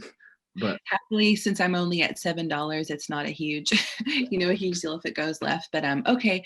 Well, this is really interesting. So now, what did I do? Why is it only? Oh, I see. Okay, so I only have 350. I see what happened. Okay, so I had it on $33 a day, and then since I changed it to the $7, then that's dramatically changed. That's doesn't why my change, audience is such that different. doesn't change the 350,000, but it does change the estimated daily results. But again, don't pay attention to the estimated. Okay. Okay. So that this was, I think that's probably one of the most important things that I learned from you is to ignore this Yeah, because I would have never known. I would have thought that's why I kept fiddling with everything else because I thought nothing was going to happen. So, yeah, I get it, and I don't know, I wish there was some way that like for your first time in here you knew that, but mm, Facebook doesn't tell us that. mm. So. And then the 350,000 potential reach that comes from the interest that you selected. Okay. So if you go So, if you go back down there and uh-huh. hover over it, Mhm, see that little pop-up box says mhm, size 2.3 million or mhm. 2.34. So that's the size of that audience, and then you selected it, but you filtered it through 25 to 45-year-olds in the United States. So that's how Uh, that comes down to 350K. I see. So obviously, if I change it to 18, it's going to totally change that completely. Yep, it'll make Right. it bigger. Yeah. So that, yeah, that went up to 440,000. Okay. Okay. And then to finish setting up the ad set Mhm, from here is just your placements where you want it to actually show up. mhm. Okay. Okay. Let's see. So, okay. Right now, I have it only in Instagram stories, is what I have. So then yeah, and that's where yeah, you're good then. Just stick with Okay. that. Okay. Um, Now okay, so I was going to ask you as far as like, so this is just a matter of testing then again, is that if I put it in the feed, I think that the video would come out differently. Is that correct? Because the video size is different on. Correct. I'm not sure it would let you since it's, but yeah, you have to pay attention to your dimensions. It's kind of annoying, um, Mhm, but I mean, I can already tell you know how to do that. So, but I just make sure that you do pay attention because like some some creative can work well in feed, but if you just select to go put that in story, mhm, like, well, do you want that just the square in the story, or do you want to kind of create a version of that ad where you can take up the entire story screen? And then yeah, mhm, sometimes just taking your vertical story, I think it will shrink that down or like cut mhm. off the top and bottom to give you so it's sized right for the feed. But that is definitely something to think of because, and then also the psychology is different, right? Like the content you look at in a feed or that people post to their feed Mhm. is different than what people are posting and viewing in a story. So Right. like analyzing the psychology behind that and what creative makes sense there, Mhm. that sorts of stuff. Okay. Okay, well, great. Yeah, this is all like so helpful. I think what I'm going to do for right now is just stick to, the stories and run this ad, Mm. and do a bunch of different tests, and then I'll probably set up another one for another, another. Maybe I'm having my designer work on another video right now. So, Cool. Yeah, so I would just click. I mean, I'm not telling you to if you don't want to, yeah, but yeah, that's really all you'd have to do here. So I would just click publish, and okay, for your next test, I'd go to this ad, click duplicate, mhm, literally go just to the interest, delete the one that's there, put a new mhm, one in, click publish, go back, duplicate, and just keep doing that. And that's how I'd set up however many tests you feel comfortable setting up. But if you can, I'd honestly set up because there's a lot of interests. Well, there's a lot of detailed targeting that could work for you. Like, I mean, you could go to yoga, meditation, breathing. Like, there's so much stuff. And then all the like main people that are talking about those things. mhm, You could go to like morning routine. Like, there's so many different interests that you could target. So it's the way I'm looking at it is really set up as many tests as you can and just mhm. see which one comes back with the cheapest cost per leads and then Okay, pour more money into those ones. okay. Well, so that's and that's what you do when you're with a new client. I mean, it's any new client you would take on, you're just doing multiple tests and you're seeing what works and then you scale up, correct? Yep, exactly. Okay. Okay. Okay. So you're that's just what the experts do. You just have to test. It's no magic bullet, it seems like. Correct. Yeah. Um, the magic bullet is understanding how much you need to test, and then also like understanding how to read the data when it comes back. Because cool, if you put out 100 tests, awesome. But if you don't Mhm, know how to analyze the data to see which ones performed well and which ones didn't, then mhm. you're in a bad position at that point. But really the Okay. main data point you want to pay attention to is your cost per lead. Like that's really, Okay. don't get hung up on your reach. Don't get like literally just pay attention as long as you're in a niche that makes sense. Mhm. Just pay attention to what your cost per lead is. So, okay, now, what's the best way? Can you tell me where to click in and what to look at Sure. to kind of get the best idea on that? Mhm. So, do you want to publish this one or Yeah. discard it? Or, Yeah, yeah, exactly. Let's just do it. Okay, so publish. I have it at the 18-year-old just because I'm gonna just yeah, just test. I mean, it's really just testing at this point. Okay, cool. So, it says published Yeah, so view. just go to your back to the ads manager so you can just X out of everything. Okay, let's see. Now it's in review, and even though it was already approved elsewhere, the video, it's because I'm targeting a different audience. That's why it Yeah, has to get reviewed again. not even because even if you created the duplicate and didn't change anything, it would still go into review again. Oh, okay. Every Okay. every time you create something new, it goes into a little review process. Okay. Okay, so uh, I'm going to show you. So what you're going to want to do, all these columns right here. So you've got bid strategy, budget, significant edit, results, reach, impressions. This is your data. This is where you're going to come and analyze if your ads are working or not. Mhm. There's like other places you can click into that'll give you more detailed reports and everything, but this will give you everything you need to know right here. And that's it Okay. right there, your cost per result. That's literally that's basically the only column you need to pay attention to. Mhm. Okay. So, like you'll see those. Okay, so the bottom two were link clicks. So that's not what we want to focus on is link clicks. Mhm. We want to focus on like the leads, because that's what I'm doing now. And after speaking with you, it sounds like that there's really, I should just keep working with. So I'm using the Zapier to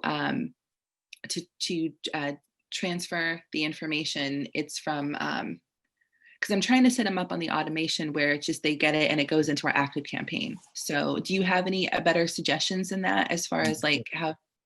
I'm Yeah, sorry. that's it. Yeah, just you just want to transfer the emails, just automate it where they get transferred over to your email server, your email provider. Emails get sent out. Yeah, and Mhm. if Zapier is what you want to use for that, that's great. Okay. Yeah, I think it's worked okay. I don't know. I don't know if you have any. Are you drinking Fiji water or is that another brand? It's a different bio bottle. Oh, is But it have the alkaline water? yeah, I Oh, do that. I try and do the alkaline water mhm, stuff. mhm. Some of it's kind of a hoax. Some of it's legit. Kind of hard to know. I know it's cleaner than what comes out of the tap or what comes out of the Brita. That's for sure. Yeah, it should be. Should be. It's water is a whole thing. I, yeah, but yeah, I try and do the pH water. It makes a lot of sense. Like just even at a just like basic understanding level, I think yeah, that makes sense. Like No, I did, not to go off subject, but I did learn a lot about the pH of water. I used to have a machine called a Kangen water machine. It was like $1,000 machine or more, thousands of dollars yeah, more than that that. I'm sorry? Yeah, I was saying more than 1,000. They're like 3 or 4 grand. Yeah, and apparently they use it as like a medical device in other countries. Yeah. It's that good. So yeah, I've Did, heard that. did you not? It didn't convince you enough to stick with it though, huh? Well, I had it years ago when I lived in another place, and then in the process of moving, I actually gave it to a friend because I couldn't take it with me. But the water tasted incredible. I mean, I know that it there was something special about it because I could actually feel, especially when I was doing like these water fasts, I could actually feel the difference in my body when I was using that water. So, Yeah, I'm with you on that. I haven't. I've so like the past 2 weeks, I've been looking into Kenyan devices, but all the other. I'm trying to find one and hopefully purchase one. But like oh man, I tend to be pretty mobile and move around, so it's like, uh, yeah, I could carry it and like hook it up to sinks every time. But I was like, do I don't know. But no, I no, think something I that's my want to problem do. too. I'm also mobile. I'm doing actually like monthly Airbnbs. I'm leaving again tomorrow to go to my next one. So yeah. Extended stays. I'm sorry? Is it the extended stays? Yeah, extended stays are each a month and some have been better than others. So I'm Yeah. doing the exact same thing right now. That's what I'm in. Wow. Yeah, So I think there's a so lot of people doing it right now. Honestly, like it's a thing, but I think with all the pandemic stuff, I think a lot more people are actually using it now too. I had no choice. So I had to, oh, sorry, we keep Oh, cutting each other off. it's fine. It's fine. Go ahead. I mean, that's what I had to do. Like I was living in this beautiful home in Palo Alto, not far from Stanford University, and my one room, a big, huge house, and that was my life. And then when the pandemic started, my one housemate, who was actually also a client, I worked for him and his family. They were not social distancing at all, like in any sort, and I felt very unsafe. They were doing a lot of things like traveling, like on airplanes and other things, and I couldn't do it. So I mean, my bed is still there, and I have the option of going back if I want to, but I'm literally just doing this so that I don't get sick.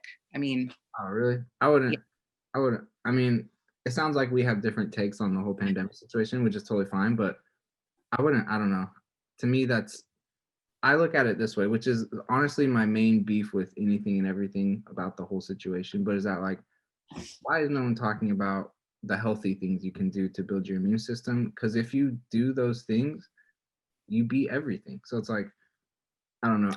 I've taken the approach of just really trying not to be scared and doing things like exercising, lots of water, good water, eating a lot cleaner. Like I haven't, and this isn't, I'm not trying to like say or be preachy or anything, but like I got off meat pretty much like right at the same time.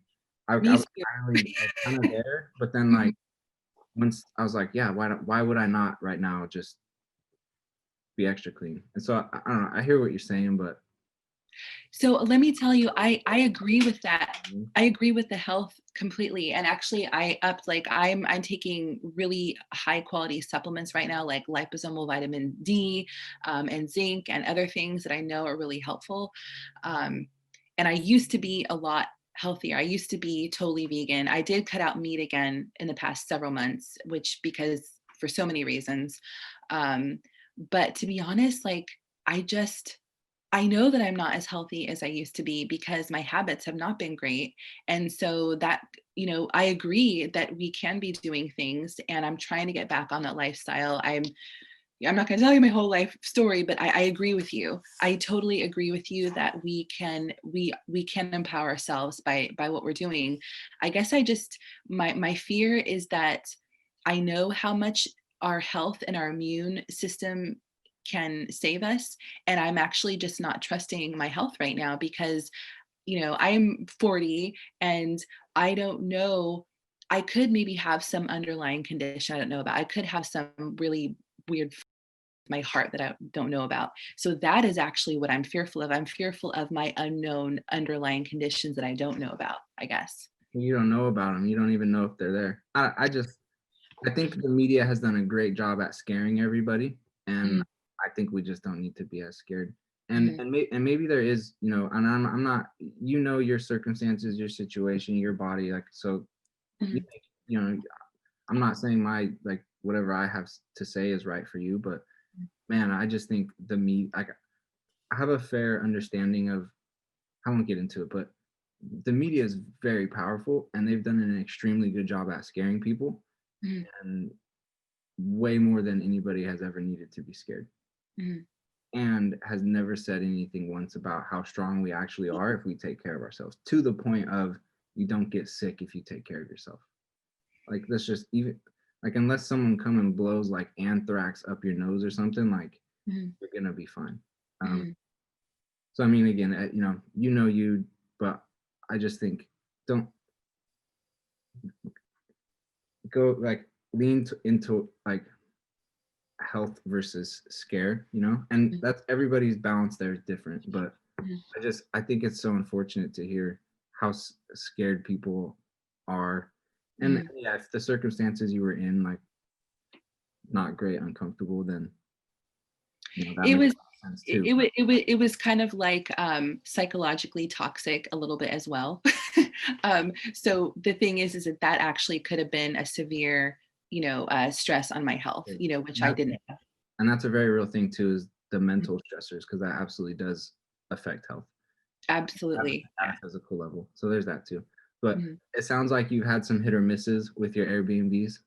Like, Y Yeah, I'm actually the one I'm at now. I'm in Santa Clara, and I'm in a tiny little studio, yeah, the what was promised is not really here, so some are better than others. I'm actually so tomorrow? Oh, yeah, tomorrow I'm driving to Chico. I don't know how much you know about California um, or, I grew up there. Oh, okay. Yeah, so I'm in Santa Clara now, and I'm heading up to Chico tomorrow for a month. And for the price I can get of a tiny studio in Santa Clara, I can get a whole condo with a fireplace and a beautiful patio. So I'm going to be there for Christmas. I'm really excited about that. That's cool. Yeah.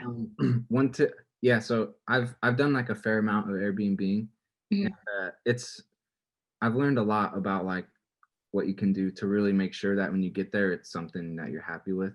Hmm. But because I have man, I've had some interesting ones, especially at the beginning of Airbnb, where it's like, ooh, this isn't what I thought it was gonna be, and that's like, especially if you're doing like a month-long stay, that's not what you want to end up in. But Yeah, because you're there for a month. yeah, exactly. One thing and it sounds like you're trying not to travel, which I get, but Mhm. one thing I've learned with the extended stays, Mhm. if you open it up to different states and like just give yourself a much wider radius, you can Mhm. find a lot better bang for your buck. Mhm. Like if you're just able, like, but you have to be willing to be like, okay, I might have to drive a bit for this one or something like that. But if you are, because then you instead of like, however many options are there in California, you've increased Well, I the pool I quite a bit. did. My initial Airbnbs were actually out of state. I was in Reno. So I was in, the Reno area for a while, um, and I was in where else was I? In just other parts of Nevada, which were, yeah, definitely a lot cheaper, definitely. Yeah. But go ahead. No, California, I think just all on its own is just a little bit more expensive anyways. Yeah. But then there was the factor of, oh, well, I don't want to be too far away from the people I know, because although I'm social distancing, I was still, meeting people, 6 feet away outdoors, type of thing. So it was just a matter of, okay, well, do I want to spend more money and be around people that I know a little bit, or do I want to just, be totally alone? So I don't know. Yeah. Well, that's interesting. It's really interesting to talk with somebody else who's doing the same thing. Yeah. Yeah. I think, like I said, I think there's quite a bit of people. And I think this is kind of part of it too, like comes from it. But Airbnb is going public here very soon. So like you can buy stock in Airbnb. And I think them as a company, I think they've been looking at it and going, yo, things are surging right now because of like, I think it's a combination of, people traveling, but there's a lot more of people in a different housing situation just because of I just think they're taking advantage and they're gonna go public, make a Mhm. bunch of money off of people buying into them, and then I don't know, they might have a little downhill from there. We'll see, but yeah, Yeah, I mean, the fact that everybody is leaving, San Francisco, like the vacancy rate in rentals in San Francisco is just insane, because, once everybody started working from home, nobody needs to live in San Francisco anymore. So, it's amazing what I've seen, as far as how people are living now. It's totally different. yeah, it is changing a lot right now. Did the governor of California just impose a like you have to stay at home lockdown right now?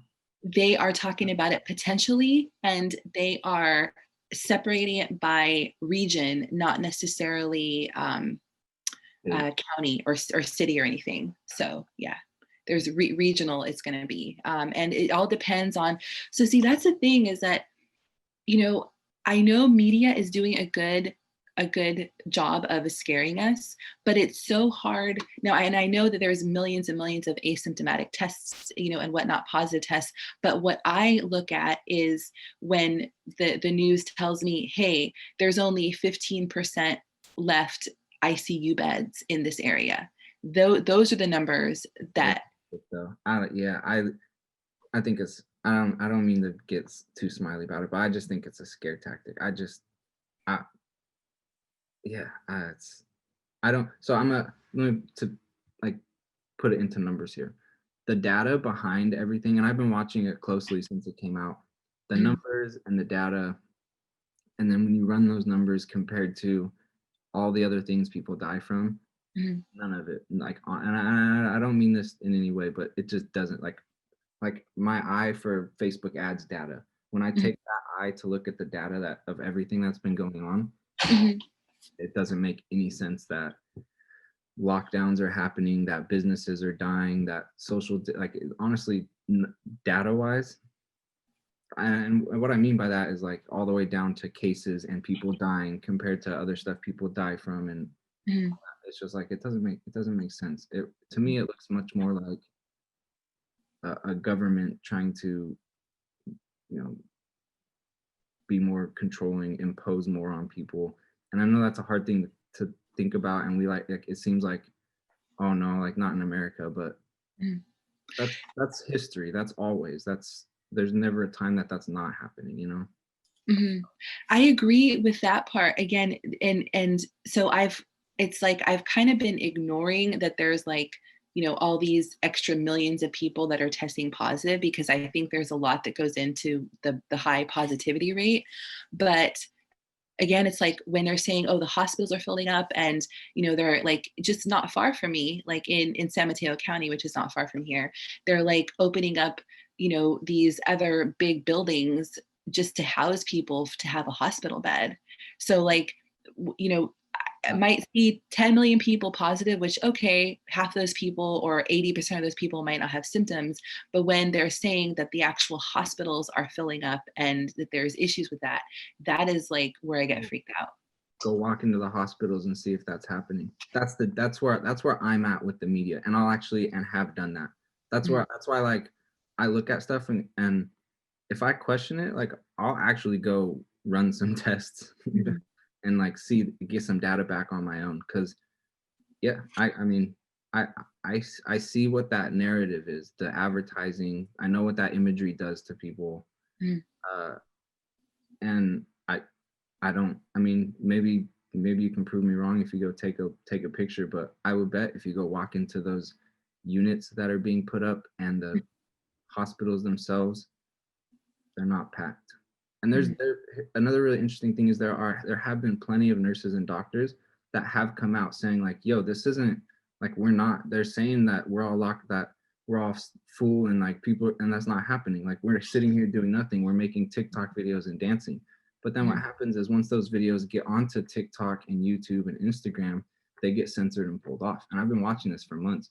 And it frankly, it not just because of it's happening now, but because I work on these platforms. Like I make my livelihood off these platforms. And I believe that if I want to make a video and talk about something, especially if I'm a doctor or a nurse in what's happening, there's Mhm. no reason ever that that video should be censored, deleted, banned by YouTube, Instagram, or Facebook or Apple. And it's just Mhm. like, so all that combined, just like what really nurses and doctors, you gotta ban them from saying like, yo, our hospitals aren't actually filled up. Mhm. I don't that I don't there's no I don't understand how you can that I just don't see any way that that is right or makes sense. Yeah, that I definitely do have a problem with. My lighting is totally bad in here. That I do have a problem with is like the censorship stuff. I think that's kind of like out of control. But Um, isn't that kind of like why? Like why do they need to do that? Why do they want to do that? Why do they feel like they need to save more lives? Like that's not killing anybody. A nurse or a doctor saying our hospitals aren't as bad as what they're promoting on the news. mhm. There's there's nothing like there's no reason for any corporation to have any beef with that unless it affects that corporation in a negative way. Mhm. Yeah, yeah, like I said, I agree that the media censorship is like totally out of control. I don't think that there should be any reason for people not to be able to share what's really happening in their area, you know, Yeah. And when they're working there. So, I'm sure maybe there are some places, but from what I've seen, watching, like pulling, doing my own primary data research, and then also watching how the data is moving online and stuff and on these platforms, it just looks to me like there's a pretty big, I hate, I don't know what the word for it is, but some sort of something happening where the media is pushing a whole lot of just basically lies, like stuff that's not actually true I don't know what, like I'm not on their team or whatever, but it looks like to induce fear, to gain control, to give more power to like, I don't know, like I, we're typically just not very well educated when it comes to just as like a general public when it comes to country, especially as Americans too, but when it comes to like countries and governments and how that all operates and stuff. mhm. But like the governor saying like, yo, you're staying in your house and you're not leaving for Christmas, that doesn't sound anything like America or freedom or anything like that. That to me, like I don't know, that fits the definition of dictatorship. Right. Mhm. I don't know, and like I try, like I literally want to try and argue myself out of that. Mhm. I can't. That is define dictatorship. Tell someone what to do, they have to do it. That's what these governors are doing right now. I And think I think they'd be better served by discussing like risks and talking about the risks and sharing information of what's happening, but not by forcing. Yeah, but the forcing I also don't agree with either. I think that if somebody wants to go out and have a risk, they should be able to do that. I don't think, yeah, the forcing I'm also totally against. yeah, it just seems like there's, anyways. And Well, mm, this will be my last one here, and I'll shut up about it. But I talked to a client in San Clemente, so just a little south oh of. yeah. Hmm. His dad was already severely ill, was going to die this year. Hmm. They So they took him to the hospital. Mhm. Um, he let's see, they diagnosed him with COVID. He had no COVID symptoms, Mhm. just his regular stuff. Like he went in for like his regular illness that he was already dying from, but Okay. running COVID tests on everybody, so he tested positive. Mhm. It's because he tested positive, they took him off of his regular medications, and he died within 2 weeks. The death was written down as COVID. Now this Mhm. guy's son is telling me like, "Yo, my dad did not die of COVID. We're all Mhm. there. We all knew he was dying this year. They took Mhm. him off of his meds because he tested positive. Then he Mhm. died. Then they called it COVID." It's just like, I don't know. That's another thing is I know that that is also a situation. I've heard that before, that there is, they're being treated as such, especially because there's people that, have those tests that come back asymptomatic. And a really great doctor who you might enjoy reading about is Dr. Mercola. I don't know if you've heard of him before, but I feel like he has some of the same thought processes that you might, and how, what media is doing, and also the way that you're doing your diet and healthy eating and clean eating. I think you might like him, so I Okay. highly recommend Yeah. Mercola. Yeah, I'll he check. also makes really great supplements too. Cool. I used to be more against supplements than I am currently, but I still try and eat mainly just, I do some green juices, like some green powders, that kind of a supplement, I guess. But other than I that, have the most Can I just show you the best brand of green powder? If you I have to share it with you. Let me just show you this. This brand is incredible. It is green formula, okay. and it is all wild plants and herbs, and there's no strange additives. This guy Marcus Rothkranz, he's also no meat uh, promoter. So this is like, I've been doing green powders for years, and that is just like the most amazing brand. So yeah, I'll probably honestly buy that because I've been experimenting with a few different ones. when you read the ingredients in there, you will just be blown away. And when you read about his process and how he puts together things, top notch. Like, it's just incredible. You'll feel incredible. So Marcus, Markus, Marcus, if you go to his website, I think you will love him too. So Cool. I'll check it out. Thanks for the heads up. yeah. Sorry, I didn't mean to. We can jump back into Facebook ads, but I don't know. I do feel pretty. I don't know. I Mhm. definitely have some like things that I believe when it comes to everything that's going on right now, with some unique perspective mixed into it. So I don't know. There's kind of my thoughts on the whole thing, but really, I share all that just to say like, don't get too scared. Like enjoy. People need to still be enjoying life, so don't be so scared that like you're not enjoying life. Like life's still good. Frankly, not really anyone. I mean, there are people that have died, but Mhm. when you run those numbers against everything else that people die from, it's nothing like scarier than anything else that already existed pre-COVID. Mhm. So Yeah. make sure you It, stay it definitely it's definitely put an emphasis on that. I need to really take back control of my health, because I used to be probably the healthiest person I knew, like, what, 7 8 years ago, when I was super vegan, and just, I mean, I was totally on top of my game. And this whole thing has kind of pushed me back into thinking like, hey, like, I'm not putting my health first. So I think that was a really big wake up call for me, because I do know that, yes, people that are getting really sick are people that have up immune systems. I mean, that's what it comes down to, people that are not taking care of themselves. yeah. Really, I mean, you see the people that I've seen that have died from it that are younger, they're all like extremely obese, and they have, diabetes or something. And it's because, their system is already fucked up, and you have this virus come in, and, that's why they get sick. So, Yeah. I yeah. really, that's again, I just like, you really can beat everything if you take care of yourself.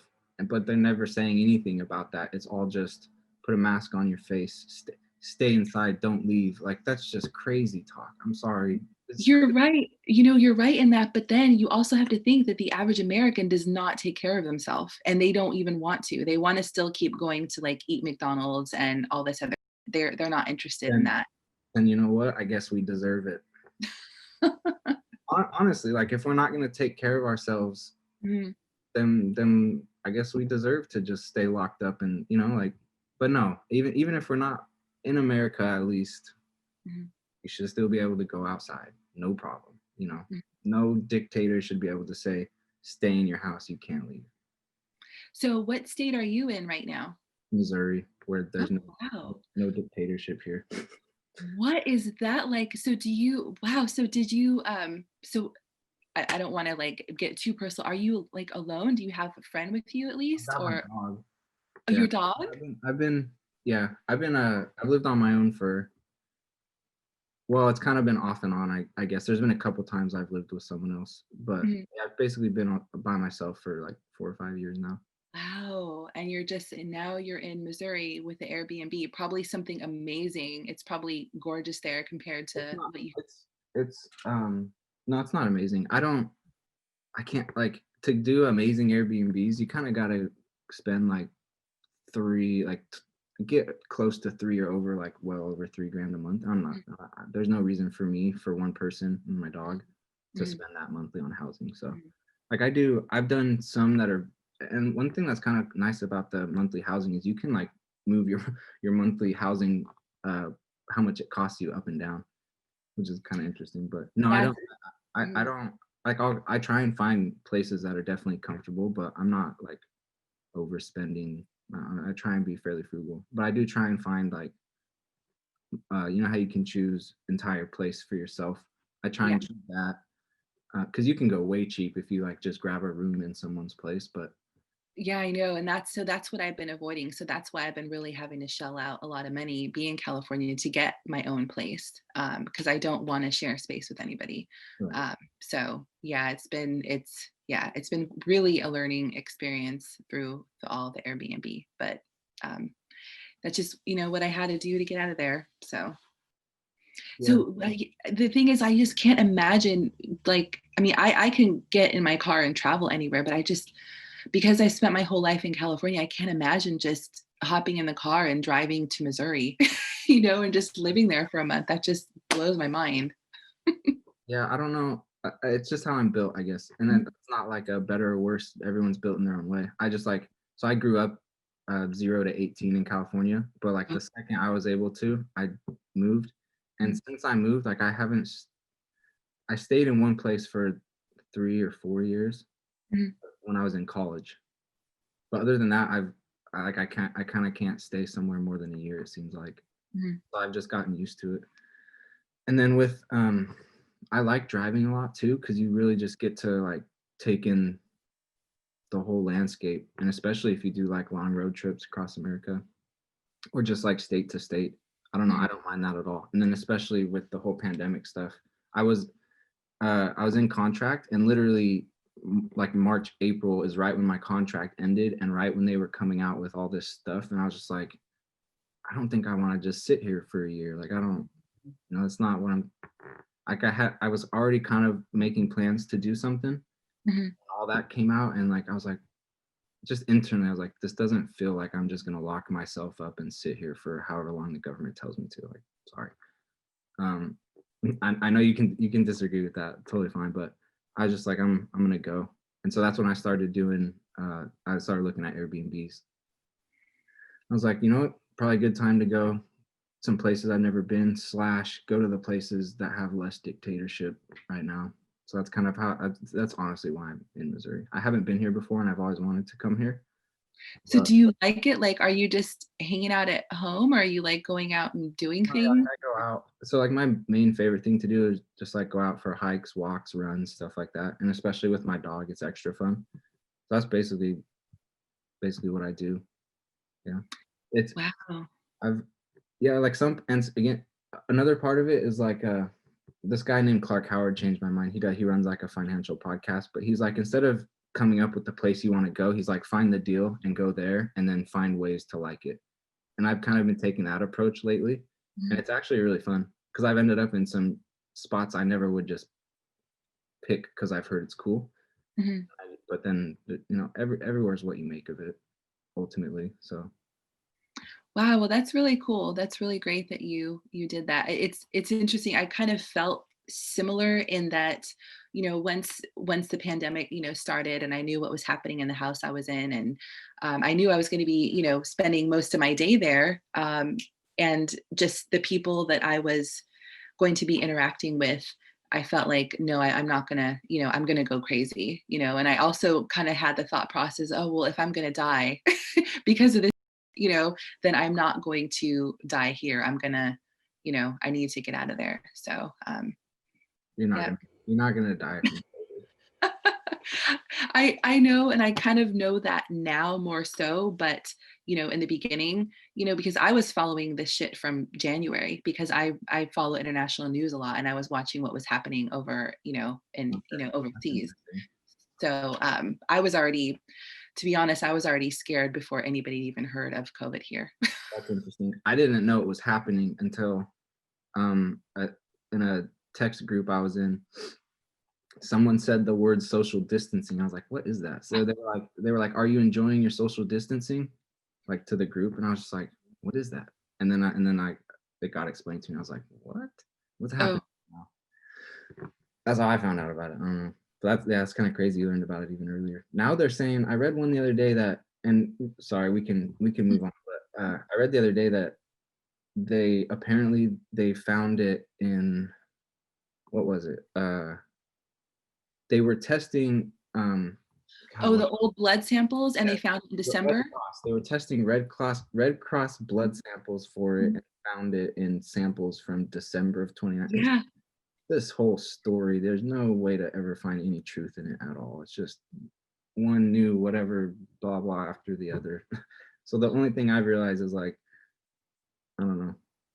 Well, I should add another level to this. Do you remember the swine flu? I'm sure you heard when that Mhm. happened. I actually got the swine flu. I was sick, and I was sicker than I've ever been in my whole life. Obviously, I didn't die, but I have never been that sick in my life. It was like a flu feeling, um, but like times 10. And another thing too is I didn't know I had it until afterwards. So I went through the whole process of it thinking I had this flu, and then afterwards I found out. So that could also be like another level of um why I have an extra level of fear, because I did get it, and I I don't know, maybe go ahead. I hear you, but I'm gonna counter you again because I don't know. I had very severe pneumonia, and Mhm. this was when I was in Argentina, third world country, by the way. And I got pneumonia, and I went to the doctor. They gave me pills. They said, "Do not go outside." Stayed inside, took those pills, got worse and worse and worse. So I was Mhm. like, "This isn't working." Got some information from an American doctor. He's like, "Dude, get off those pills and go Mhm. outside." I Mhm. started doing that, and I got better. And so it's like, so I mean, if I were to, kind of take look at that the same way you are with your, and again, I'm not saying what's right or wrong for you, but just kind of giving you my, just little Mhm. piece of whatever from my life. But the at least they kind of say you can have any and every symptom or no symptoms with this, but at its core, they're saying it's a respiratory illness, a SARS-CoV-2 severe acute respiratory syndrome or whatever. So it's a Mhm. respiratory thing. So I could have easily been like, oh man, I've had pneumonia before. I know what that respiratory issue is. If you've had it before, you're more likely to have respiratory problems in the future. This is a Mhm. respiratory illness. And I will admit, there was one day I went to the gym once I learned what social distancing was, and there was a Mhm. guy working out next to me. I was just like, I was just thinking about, I was like, am I really risking getting sick because like something's gonna hop over to me from that? And I just like kind of went through that in my head, and I was just like, if you take care of yourself, you can beat it all. And that's kind of, so I just decided to take that approach instead of, I'm more at risk because I've had pneumonia. And not only have I had pneumonia, I had severe pneumonia. So it's Mhm. like there was that. And then, but then also on top of that, what was even crazier is this respiratory illness. They're saying stay inside, don't go outside. And then, initially the masks weren't a thing, but then they came out and they're like, wear these things on your face that people say don't, but they do. I snowboard, I exercise, I know what it is to wear a mask and how that affects the intake of oxygen, and then how that affects how you can exercise, and it matters. And so I Mhm. was just like, I don't know. I've had the pneumonia. I know how to have a healthy body, and I know that when I went outside and got fresh air, sunshine, oxygen, that's when I actually was able to start to heal my body. Not Mhm. I got sick and I need to stay inside and breathe less and stay away from people. It was like Mhm. the opposite is actually what healed me. So I just, and Yeah, then, nature is healing. That's for sure. And the thing is, I mean, I have my own beef with doctors because I had this crazy, illness before where they wanted to keep me on antibiotics and the antibiotics were getting me sicker. And I had to find out my own way of healing, which was like the natural route. I healed myself with raw foods. I was doing all my green juice, everything. And I found a couple other supplements and I got better. So I've gone through that before, and there's a lot of mistrust that I have too in the with doctors and the general medical field. So I totally agree with that. It's like I'm kind of like in the middle. It's like I don't trust everything, but also when I do know of some people, like personally, like my one of my best girlfriends, her uncle passed from it, from COVID. So there's also that thing of like, oh fuck, well I know somebody.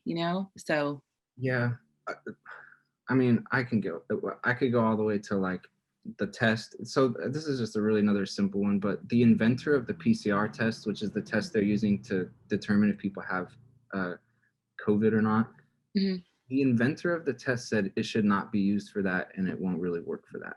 And mhm, like people can call that a whole bunch of hocus pocus BS or whatever, but like it's really interesting that the guy's saying that. And then just when I, so yeah, you talk to someone who died of COVID, and I'm not trying to say that that wasn't the case, mhm, but also, let's go with one of my personal stories. I know someone, not, one step in between, it was his son, but died of COVID. That guy mhm, did not die of COVID. And then mhm. Yeah, I know that's the thing is I yeah. know you have another personal, story or situation where it is totally, bogus. So, So I'm not saying that that one that you know of is bogus, but I'm like, there's a whole lot of bogus COVID out there. And then I also know that hospitals, if they write down a COVID death, which is why this one in San Clemente was written down as a COVID death, they make money off of it, tens of yeah. thousands, like 39,000 to 70, Mhm, depending. It's like mhm, they're very, very highly incentivized to write them down, even if they're not. And mhm. man, the whole medical industry, honestly, like, and my dad's a doctor, by the way. He practiced medicine Yeah. for a lot of years. Oh, wow. But Uh-huh. the whole industry, and I don't, this isn't saying like he agrees with what I'm about to say or not. I'm just like, I'm not saying this from I'm anti-doctor my whole life, like that's just, but like, I don't, Oxycontin, have you heard of that drug? Oh, Oxy, yeah. My dad was stuck on that yeah. for a long I time. think Mhm, pretty much everybody has had a family member or someone that they know who got hooked on those. mhm, A lot of people, even most people, like know someone who died from that, or they got onto heroin post and then they died. But the whole story behind that is, and this is how the industry works, which is why I just like it's so hard to look at everything that's happening right now and be like, okay, I believe it. But Oxycontin, for example, the I won't say that, I won't get into names and everything, but there's a family that made it, and then they uh, promoted it to all the health industry, medicine, and the doctors, and said, oh, this is like miracle drug, takes away all the pain and it's non-addictive. They marketed oh, it and told them it was not addictive and had studies backing up that this was not addictive. mhm, We all know people who got addicted and died from this specific drug. mhm, Okay, this, it's been proven that this family knew how addictive it was, said it wasn't, and then incentivized doctors to push it and push it and push it onto their patients. Some of the highest incentives doctors could receive mhm, was from pushing Oxycontin onto their patients, but it's mhm, not addictive, right? So there's just like, that's how crooked stuff is. But then there's even another level where that same family made the antidote to the thing that they created. And so they pushed it out there. This isn't addictive. Everybody take it. Doctors, we're going to pay you a bunch to put this onto your patients. mhm. And they all get addicted. It wasn't addictive, right? But everybody gets addicted. And now everyone's addicted. And now they all need something to get off of it. Hey, guess what? Same family made that pill as well. Like that's how things go down. This is like some of the biggest money in the world when you're talking about health, medicine, hospitals, health organizations, governments. Yeah, no, I know, like, I do definitely have my own, like I told you, my illness that I went through, and, um, Yeah, I totally know what you mean. I mean, I was really anti big pharma for after I realized how sick I was and that it was kind of keeping me sick, the antibiotics, and I healed myself. It was kind of proof to me. I mean, there's been so many things that I've healed myself naturally with, like having a sinus infection and learning that no, you don't take, antibiotics for it. You take like I take oregano oil. It's a natural antibiotic that doesn't you up. Like I've learned things that I can heal myself and heal others where you don't actually, need a doctor. I mean, obviously I want a doctor if I cut my hand off. Yeah. But That's where I think they absolutely do amazing things. Like I got in a crash and broke basically like the left side of my body. They healed me up and they put me on some painkillers so I didn't really have to feel a whole lot of pain through it. Mhm, Like, yeah, I'm glad that was there. But when it mhm, comes to the like infectious stuff and the diabetes, the cancers, the ADHD, the anxieties, like all that stuff, I'm not saying that, you know, there isn't some good in there, but mhm. honestly, it's money behind it all, and some of the biggest money in the world. And so, if you think people aren't being crooked, like you're just living in la la land, you know? Nope, I agree. There's a lot of, yeah, that's so it's like I feel like that I'm like not at your level of mistrust of media and what we see out there, but I'm definitely in that same corner. And there's I'm not. I promise. I'm not even trying to convince you. I'm just kind of sharing my thoughts, and it's I when given the opportunity, I do try and share it because whether or not it holds any weight to people, but I have a little bit of a different perspective on it because like especially when on like the censorship stuff and like yo I work on like I love these platforms like Amazon, Facebook, YouTube, but then I'm also looking at all these and going I got to get off of all this. Like I'm literally working on how do I move my livelihood away from these people.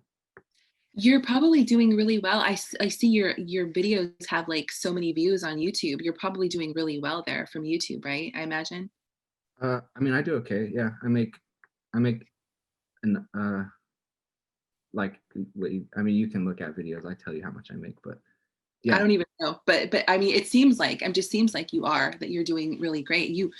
You've just totally set up yourself amazing. I just think it's incredible. but my point is like that's true Mhm, to an extent. I mean, but with that said, having that like having that there and having the love for being able to create in those places, mhm. I'm looking at how things have gone down over the past months and going, things are way more screwed up than I ever thought to the point where I've got to figure out how to move my at least I want to try to figure out how to move away from all of them. Like I Mm. don't think Amazon and Facebook and Instagram, I don't think there's good people running the tops of these. And I mean, I can keep going into like I don't think they're social media platforms. I think they're harvesting data to build artificial intelligence. I know depending on where you're at with artificial intelligence, that might sound like something completely No, stupid. no. I mean, I was in Silicon Valley. So, I mean, would do my walks, through downtown Palo Alto where it was, AI this and that. Like I'm totally on board with that. Absolutely. Like I know what's happening. Definitely. I mean, that's why we can create these silly lookalike audiences. That's the base of it. So, Yeah, exactly. We mhm. yeah, but I'm and it's and then I've also it's on my there's a little bit on my channel about it too. But I also had like a unique moment where I went and rubbed shoulders with celebrities, people in higher industry, like in higher positions. And I just like, and I observed, I didn't roll in there like um, seduced by the coolness of it all. I was really there to like observe and learn. And things just like, especially the media, like us, the public in general, we just don't understand how that game works, especially when the very, very tops of the media, like what they're up to and why information and how it's fed to us and Mhm. it's just kind of a mess. So it's yeah. I mean, it's not a mistrust because like that's not my nature. I guess is like it kind of feels against my nature to believe and say some of the things that I've said to you, honestly. But it's just like the side of me that analyzes data analyzes this whole situation and goes, this isn't right. Like the these ads aren't adding up. Like, why is this happening this way? Mhm. No, I agree. That's what I was going to say. It seems like that you are really good at analyzing data, and that is why you have been, successful in your work. And it seems like that also translates over into your personal your personal beliefs and your life as well. Yeah, I mean, and we can, if you want me to shut up, I'll shut up. But I, like once I figured out Kickstarter and then Amazon and then YouTube and Facebook ads and Instagram. So, and that was all based off of research, and which is just data. Like I'm just looking at data, trying to understand things. And you're absolutely right. That is, and I didn't know this. I had to there was a point where I'd like done some things online that were cool, and I took a second to like analyze myself and go, all right, well, how did I, like, what led that? Like what's my number one skill inside of all that I should really try and improve and continue on? Mhm. And it was what you just said. It was, I think out of all that, what I've done uniquely or the best is I just learned how to look at all the data in all the different places and then and just understand it and make it work. Mhm. And then I literally said, okay, if I can do that and I've done it on those platforms, why don't I just try and scale that up? Just simple, just scale, just Mhm. research bigger things and apply the same. And so that's when I said, what if I make a platform instead of launching on all these platforms? What if I try and make one? And not only will that, like, do I have a unique, take on on platform because I've succeeded on several, but Mhm. also like it would be really cool to harvest all that data and instead of being one of the little people that puts their data on there, I could just harvest the whole thing. And that's when I started researching AI, because like if you're going to build a platform and it's all about data, like you're talking AI at that point. Mhm. And that's really when I started researching any of this like alternate stuff that I'm talking about right now, Mhm. was when I got there and started researching like AI and how these, how YouTube was built and like just kind of what's working behind the scenes, like what's kind of underlying everything. And that's when I was like, oh my gosh, there's so much more going on here. And then like a year later after that, um, the whole pandemic thing comes out. And then connected to that is all this AI tracking and like you could call that conspiracy or false, but you can go look on your phone and it's already sitting there inside of your Apple settings. It's like, Yep. Yeah, absolutely. I know there's just, so much. And yeah, I know. Well, that's again, that's I think that's great. So are you talking about like wanting to create your own platform? Is that what you're wanting to do? I'm not, that was a thought I had at one point. I'm not sure exactly what I'm going to do. I mean, yeah, I don't know exactly. I've got some ideas of what I want to do. I think it's going to basically be along the same lines. Continue developing products and then just advertising and messaging, stuff like that, putting messages out there and selling product. So Um, are you selling stuff on Amazon?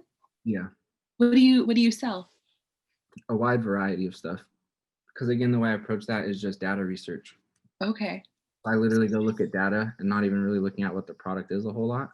Are you just selling stuff that's popular that people want to buy, basically? Awesome. Stuff that there's demand for. Yeah. Mhm. Yeah, I have a couple clients that I do copywriting for that. So are you looking for more like clients to do ads for? Because there might be a couple people that I could, connect you with if you're looking for like this woman. I know she's doing Amazon sales, and I think that she could like really benefit from somebody who is much smarter like you are. Yeah, possibly. I mean, I wouldn't want to. I mean, I think it might be maybe you're in the position where you want to like really dial this in and you be the one to service those people. But yeah, if you, I mean, Mhm. I'm very like it depends on what the project is and just like on the terms of things. Like I Mhm. don't just take everyone necessarily, but yeah, Maybe I'll just keep hiring you for meetings and you can be teaching me a couple things. That would probably be the best thing because that's just, an hour or two of your time and you're done. yeah, sure. Awesome. Well, cool. Well, yeah, it was so great to talk to you. And I think you're really, I think you have a lot going on for yourself. That's just incredible. Did you actually like finish college or did you stop? I have one semester left, but I dropped out. I have I think maybe 2 semesters left to finish my, because I was studying sociology and psychology. That's my love. I love the brain, and I love feelings and emotions and helping people. That's my skill. But I just, when I realized that there was other ways I could make money, I just felt like it was just a waste. So I Yeah, I dropped out mean, pretty much. honestly, degrees aren't doing anything for anyone right now. I agree. And Yeah. especially in, I mean, I like psychology a lot. It was, I might have, no, I don't think I technically declared it, but I took some, it was a major I took classes in. Mhm. And, why was I saying that though? I forget where I was going with that. But, Oh, we were talking about why we dropped out. yeah, I can't remember what I was gonna say, but I like psychology a lot. But oh, I think this is what I was gonna say. Copywriting is 100% psychology. Oh no, this is what I was gonna say. That even if you went and got that degree in psychology, like even like degrees just don't work. First of all, they just don't work right now. But then even in psychology, as far as I was able to research and understand, if it's an undergrad degree, you're still kind of in a, degrees first of all don't work, but Mhm. like in psychology especially, you've got to go up to like a doctorate type of level, like you've got to go do grad school, some type of further education to really get to like good jobs and good price points. But honestly, I don't even know if that would help a lot right now. I don't know. Right. No, I agree. That's the thing, is that, because my actual degree, even though I did do some, a lot of psychology, my degree was going to be in, or it's supposed to be in sociology. And to have a bachelor degree in sociology is like total, what the kind of jobs that you can get. And when I was looking out there and thinking, I'm not going to even do this, I'm not going to be, to even be a social worker. Yeah, you do have to get up, higher. And the positions that were available were like $15 an hour to help, Yeah. kids who probably really need it, but that's not something that I could do, You know what? I would say the most influential, whether or not they are the best or highest quality, whatever, but you get a whole spectrum of them. But I'd say the most influential psychologists, if you want to call them that, Mhm. are on TikTok, Right? making like self-help or here's how to improve mental stability videos on TikTok or Instagram, like YouTube. Honestly, I like those creators in those niches that Mhm. stick to it and keep building it. I guarantee you they're doing so much better than official licensed high degree psychologists or what's the other one, Psychiatrists? psychologists, yeah, Mhm. whatever, psychic, Psychiatry, yeah. like Yeah, I the don't know. psychiatrists are the ones that give the pills along with it. Yeah, that's right, yeah. They're yeah, that's what their job is to give the Mhm, mhm. yeah. Yeah, actually, that's funny. There is a YouTuber, his name is Ralph Smart, and Yeah. he calls himself, oh, you know who he is? Yeah, I Yeah. know who he is. Yeah, he's like exactly what I'm thinking of when I say that. Like That's when he's you said that, that's what I was thinking of. totally like a mind person, right? And Yes. I don't know if he graduated from college or whatever, but I doubt he's like actually a psychologist or anything. And yeah, he's got way more influence than anybody who's with their proper licenses sitting in an office. And I know he's really mobile too. He moves around a lot, and yeah, I don't think he actually has a psychology degree either.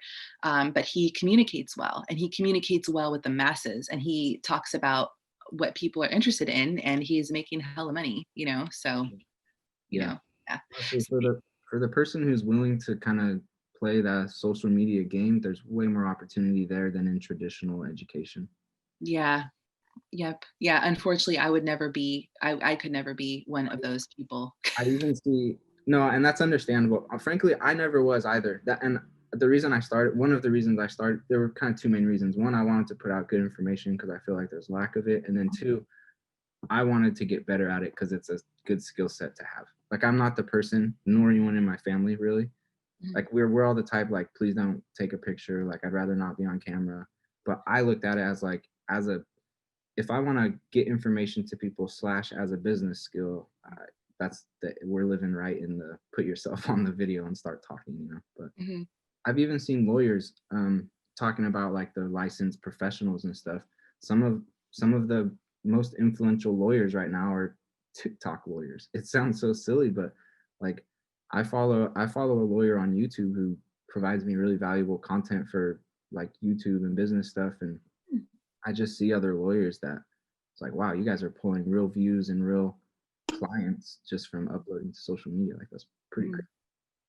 Yep, I agree. I know some of the best people out there are, on TikTok or, available for the masses that way. And I think it's just because it's almost like they're the ones that are also gathering data and they know what people want to hear. They know what people are wanting to learn and they're providing it and they're relatable. They have that, that personality that's relatable. So actually I want to give you a compliment. I think that one reason why your videos or do well, I think that you have an audience is because you come across as very genuine when you're delivering your message. So I think that's, I mean, I trusted you right away. So, I do. I made one. I said one thing to myself when I started turning cameras on and recording myself is that I'm not gonna act. I'm not gonna like if you go look up like YouTube tutorials on how to grow a YouTube channel, mhm, or even just like how to be better on camera, like stuff like that. They're like mhm, increase your energy level 10 to 20%. And I mhm, said to myself, no, like I'm gonna take less views because I'm not gonna be a YouTuber. I'm literally just gonna turn on the camera and talk as if we were talking right now. Like no difference. mhm, Actually, I'm probably more lively and energetic in like a real life scenario than I am like in my YouTube tutorials. But mhm. yeah, it works against me though, honestly. It does work like this where people can see that like, oh, this dude's not like trying to be a clown to sell me a course or, you know, he's like actually just like sharing whatever he knows.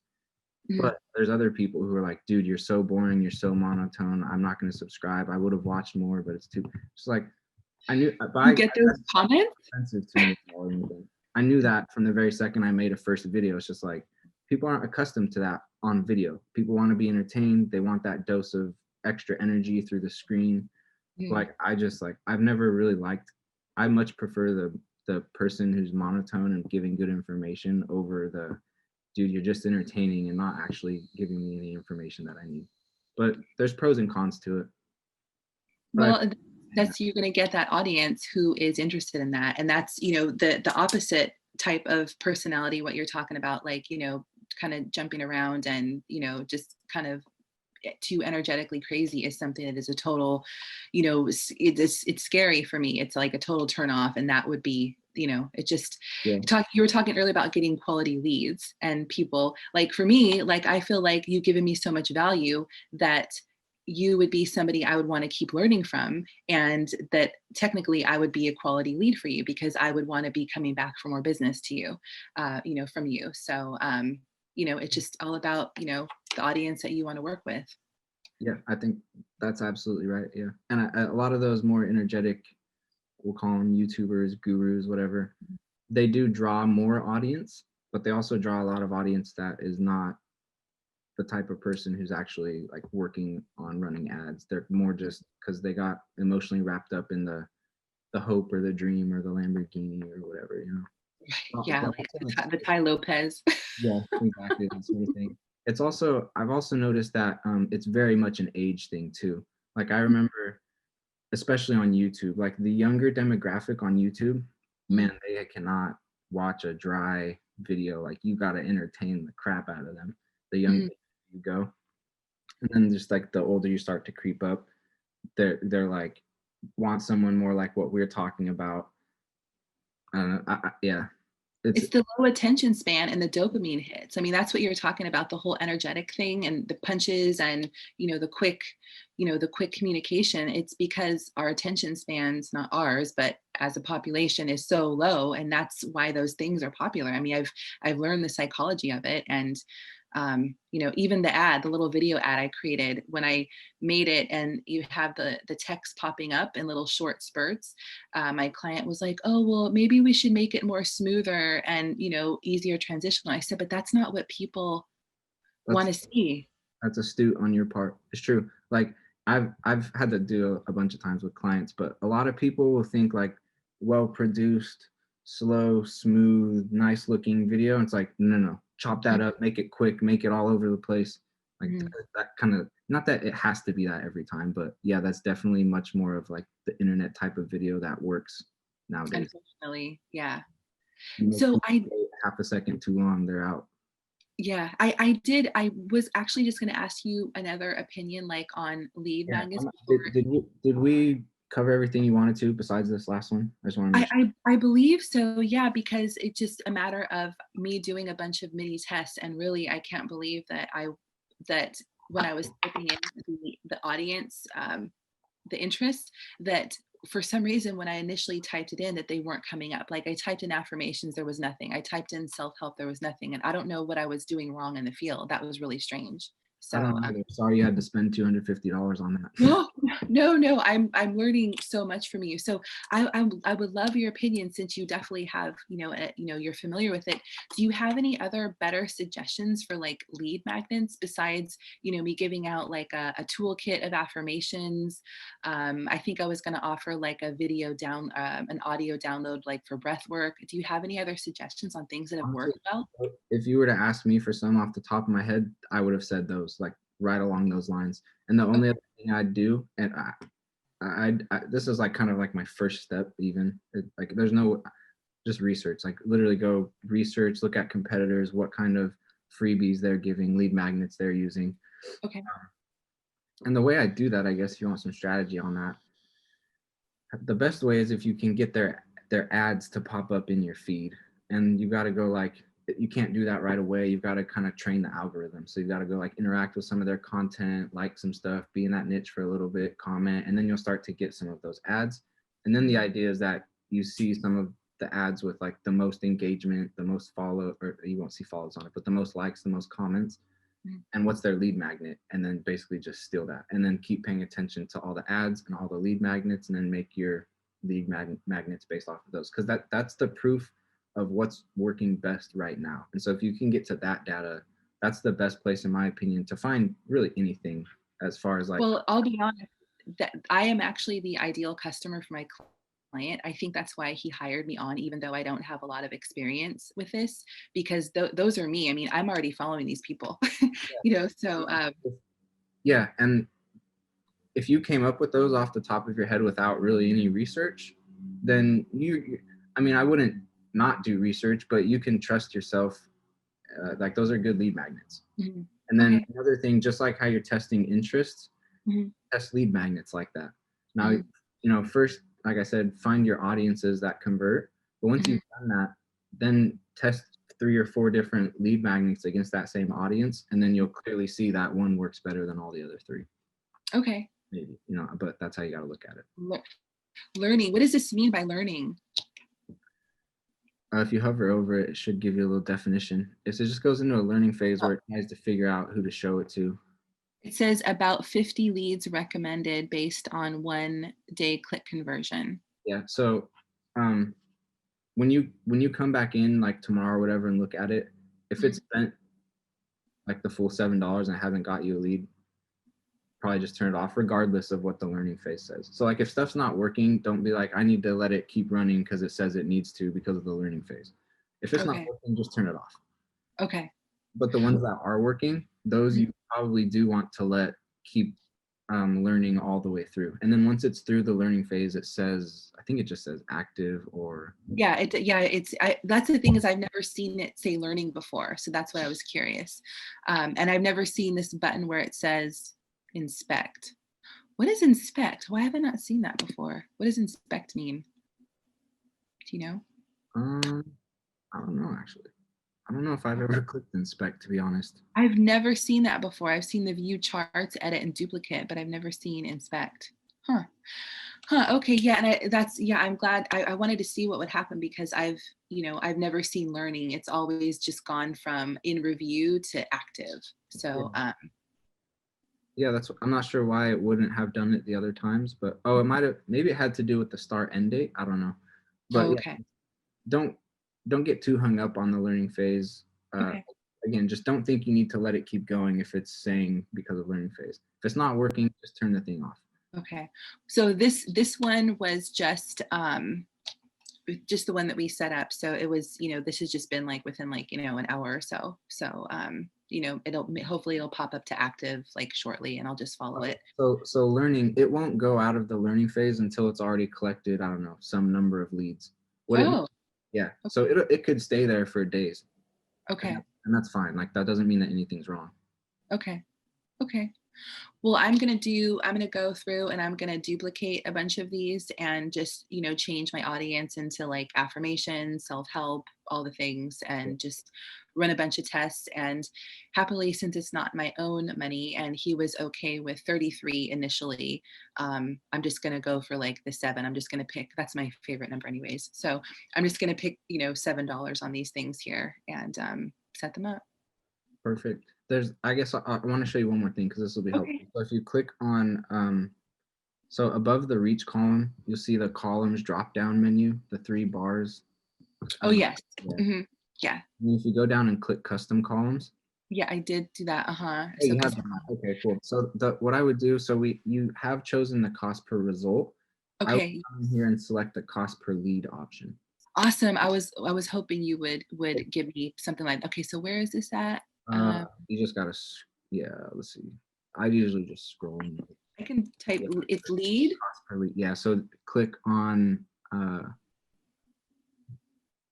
is that the right one? Yeah, that's it. Yeah, Okay. that's it. And then just click total. And then if you, Total. Okay. The number of leads attributed to your ads from Facebook. Okay. and then that should have added So to the right column. cost maybe? Yeah, Cost per lead. Here it is. Okay. so that'll tell you how many leads you've collected and at what cost. Okay. And then So let's drag them see. on the right. If you, not that you have to, but you can drag them up and down in that right column so that they show more to the left when you're looking at them on this dashboard. So you Oh, don't have to really? scroll all the way over. Oh, I see. So I can drag. Is that? Yeah, Oh, awesome. you Okay, gotta go cool. back into customized settings and do it in there though. Oh, really? Okay. Let's see. Well, since I have you here, customize columns. Yeah. And then where do I drag So it? Because that's really all he cares about right now too. the right So, column is draggable. So yeah, scroll down to your cost per lead, just drag and that I up. can like actually just put it up at like the Yeah. top really, right? Yeah. Okay, And that's cool. just Okay. from there, it's just a matter of how you want to organize your stuff. But I just want to show Okay. you so you have that. Awesome. And so it means, okay, cool. So I can just log it and see right there, boom, because that's really, again, what he was concerned about. So awesome. Well, that means I'm going to have a whole list of tests in here and I'm Yeah. just going to view them and it's going to all I be there. guess I'll give you one little warning. So what can happen is if you go set up a bunch of new tests right at the same time and publish them, Mhm. if Facebook for whatever reason finds issue with the ad and disables it, Mhm. and you've sent 20 in and it's like, oh, I've got to disable all 20, that Okay. can, like if Facebook gets pissed off enough, they can like shut your account down over that. So Okay. I'd just be a little bit careful, like I'll do like five. yeah, Maybe hang five on is a to them. solid number. Exactly. I'd maybe just Okay. stagger it a little bit just in Okay. case if something went wrong, you didn't run into an account suspension or whatever. Well, this is really interesting. It's been great to learn that I am technically, you think that I'm doing the right things as far as, On the right track. doing the having him do the lead collection versus leaving to go to a landing page. You think that's a pretty solid thing. I just have to share what I learned is that when I had the same group of people, I did some test and um, Facebook is, these are all for Instagram stories, but it was telling me that the group of people who are going to um, submit the information to a lead is, for lead generation is different than the group of people who will click on a landing page to see it. So the reach was actually much smaller for the people that, when it's being sent to the lead gen. Does that make sense? Yeah, that does make sense. Yeah. Found that really interesting. So Yeah. Again, that's just where it's about testing more. Like if you really wanted to figure out what's better, landing page versus the lead form ad, mhm, ultimately you'd have to see how your quality of leads end up, like, mhm, but in the short term, that would just be a matter of testing, like setting up a landing page. But then mhm, a big piece of that is like some people think, oh, just because I have a landing page, but no, how good or bad or what's on the landing page or not on the landing page, all mhm. that matters a ton for the advertising too. So it's just like Do the you art on the page matters. Well, okay, so then I'm gonna just ask you one more thing to look at. I'll let you look at the landing page that I created. I'll pull it up and you can tell me if it's good or not. Okay. That I'm sure it's that gonna would be fine. But yeah, I just like again, it's all there's no one you can't go to someone who can tell you what the best landing page is. They could tell you maybe a template or say like test these 1, 2, or 3, but like it's really, you got to test and figure stuff out. So I'm using Lead Pages, and now this is not I made it optimized for mobile, so this whole thing is actually smaller. It's like tiny on mobile, but this is what it looked like, Jenny. So it was like a countdown, and then it was like this. So a bundle of affirmations. Why? Yeah. Okay. So I do see one. The main thing I'd say is have an opt-in box at the very top, and where they literally can just click like into the search bar and type in their address. So they don't have to. So like make it as simple as possible. So right here they've got to click access now, and then put it in there. Mhm. Literally have like Yeah. like that first name and email address. Uh-huh. I have that on the page already instead of a link that will take them to it. So they can literally just Oh, instead of type a it in. pop-up, you mean? What's that? You're saying instead of a pop-up? Is that what you're saying? Yeah, Okay. it's in the page. Okay. Okay. I mean, that's not that Okay. much. And then I'd move it like this is just one of the things that I think works the best is have Mhm. it in the page, like no pop-up. Not that Mhm. pop-ups don't work, but have it in the page at the top so that it's I really obvious. It's right there. They know what you want. If they want to, they'll give it to you. But if Mhm. you force them to kind of scroll through stuff and then find it, Mhm. I think there's less of a chance. Well, when it pops up on Instagram, it's kind of at the top. I mean, it has the title and the picture, and this, like I said, is much tinier. It's like, it's like Right. only about Yeah. this size. Maybe on mobile it shows all on the first Yeah. screen. I don't know. Mhm. Mhm. Okay. Okay. All right. So, but then otherwise, it's, then there's another button too once they got it. So, I mean, do you have any other thoughts on it? I mean, is it decent enough Um, for me to try to I would use? I would say it's decent enough. Uh, Yeah, I'd just have a link. Well, again, I guess I haven't seen it on mobile, so maybe I'm not seeing it right. mhm. But But yeah, make sure that it's at the top. like I don't see anything immediately. I'm like, oh wow, you need to fix this. Other than what I just said. Okay. From there, can it be improved? Probably for sure. Yeah, like nobody's landing page is perfect until Mhm. it's been tested over and over and over again against other tweaks and changes on landing pages. So, Mhm. but I Okay. don't see anything immediately that. Okay, well, I'll probably throw that in there too. Maybe I'll readjust it and change the form and then make that as a test too. But for right now, I'm just going to keep using the lead gen option, which has the form in there. So, I think that's smart. And mhm. then Okay. I recorded this call. Do you want me to send a copy of it to you so you can refer back to it if Oh you my want? gosh, that would be so awesome. Thank you so much. I really appreciate that. Yes. Yeah, no problem. It takes a second to like, I don't know if it's a download or whatever, but kick it out to me and then I'll send it over to you. Yeah, that's fine. Yeah, that way I can review all of your suggestions about the pandemic as well. Okay, sounds good.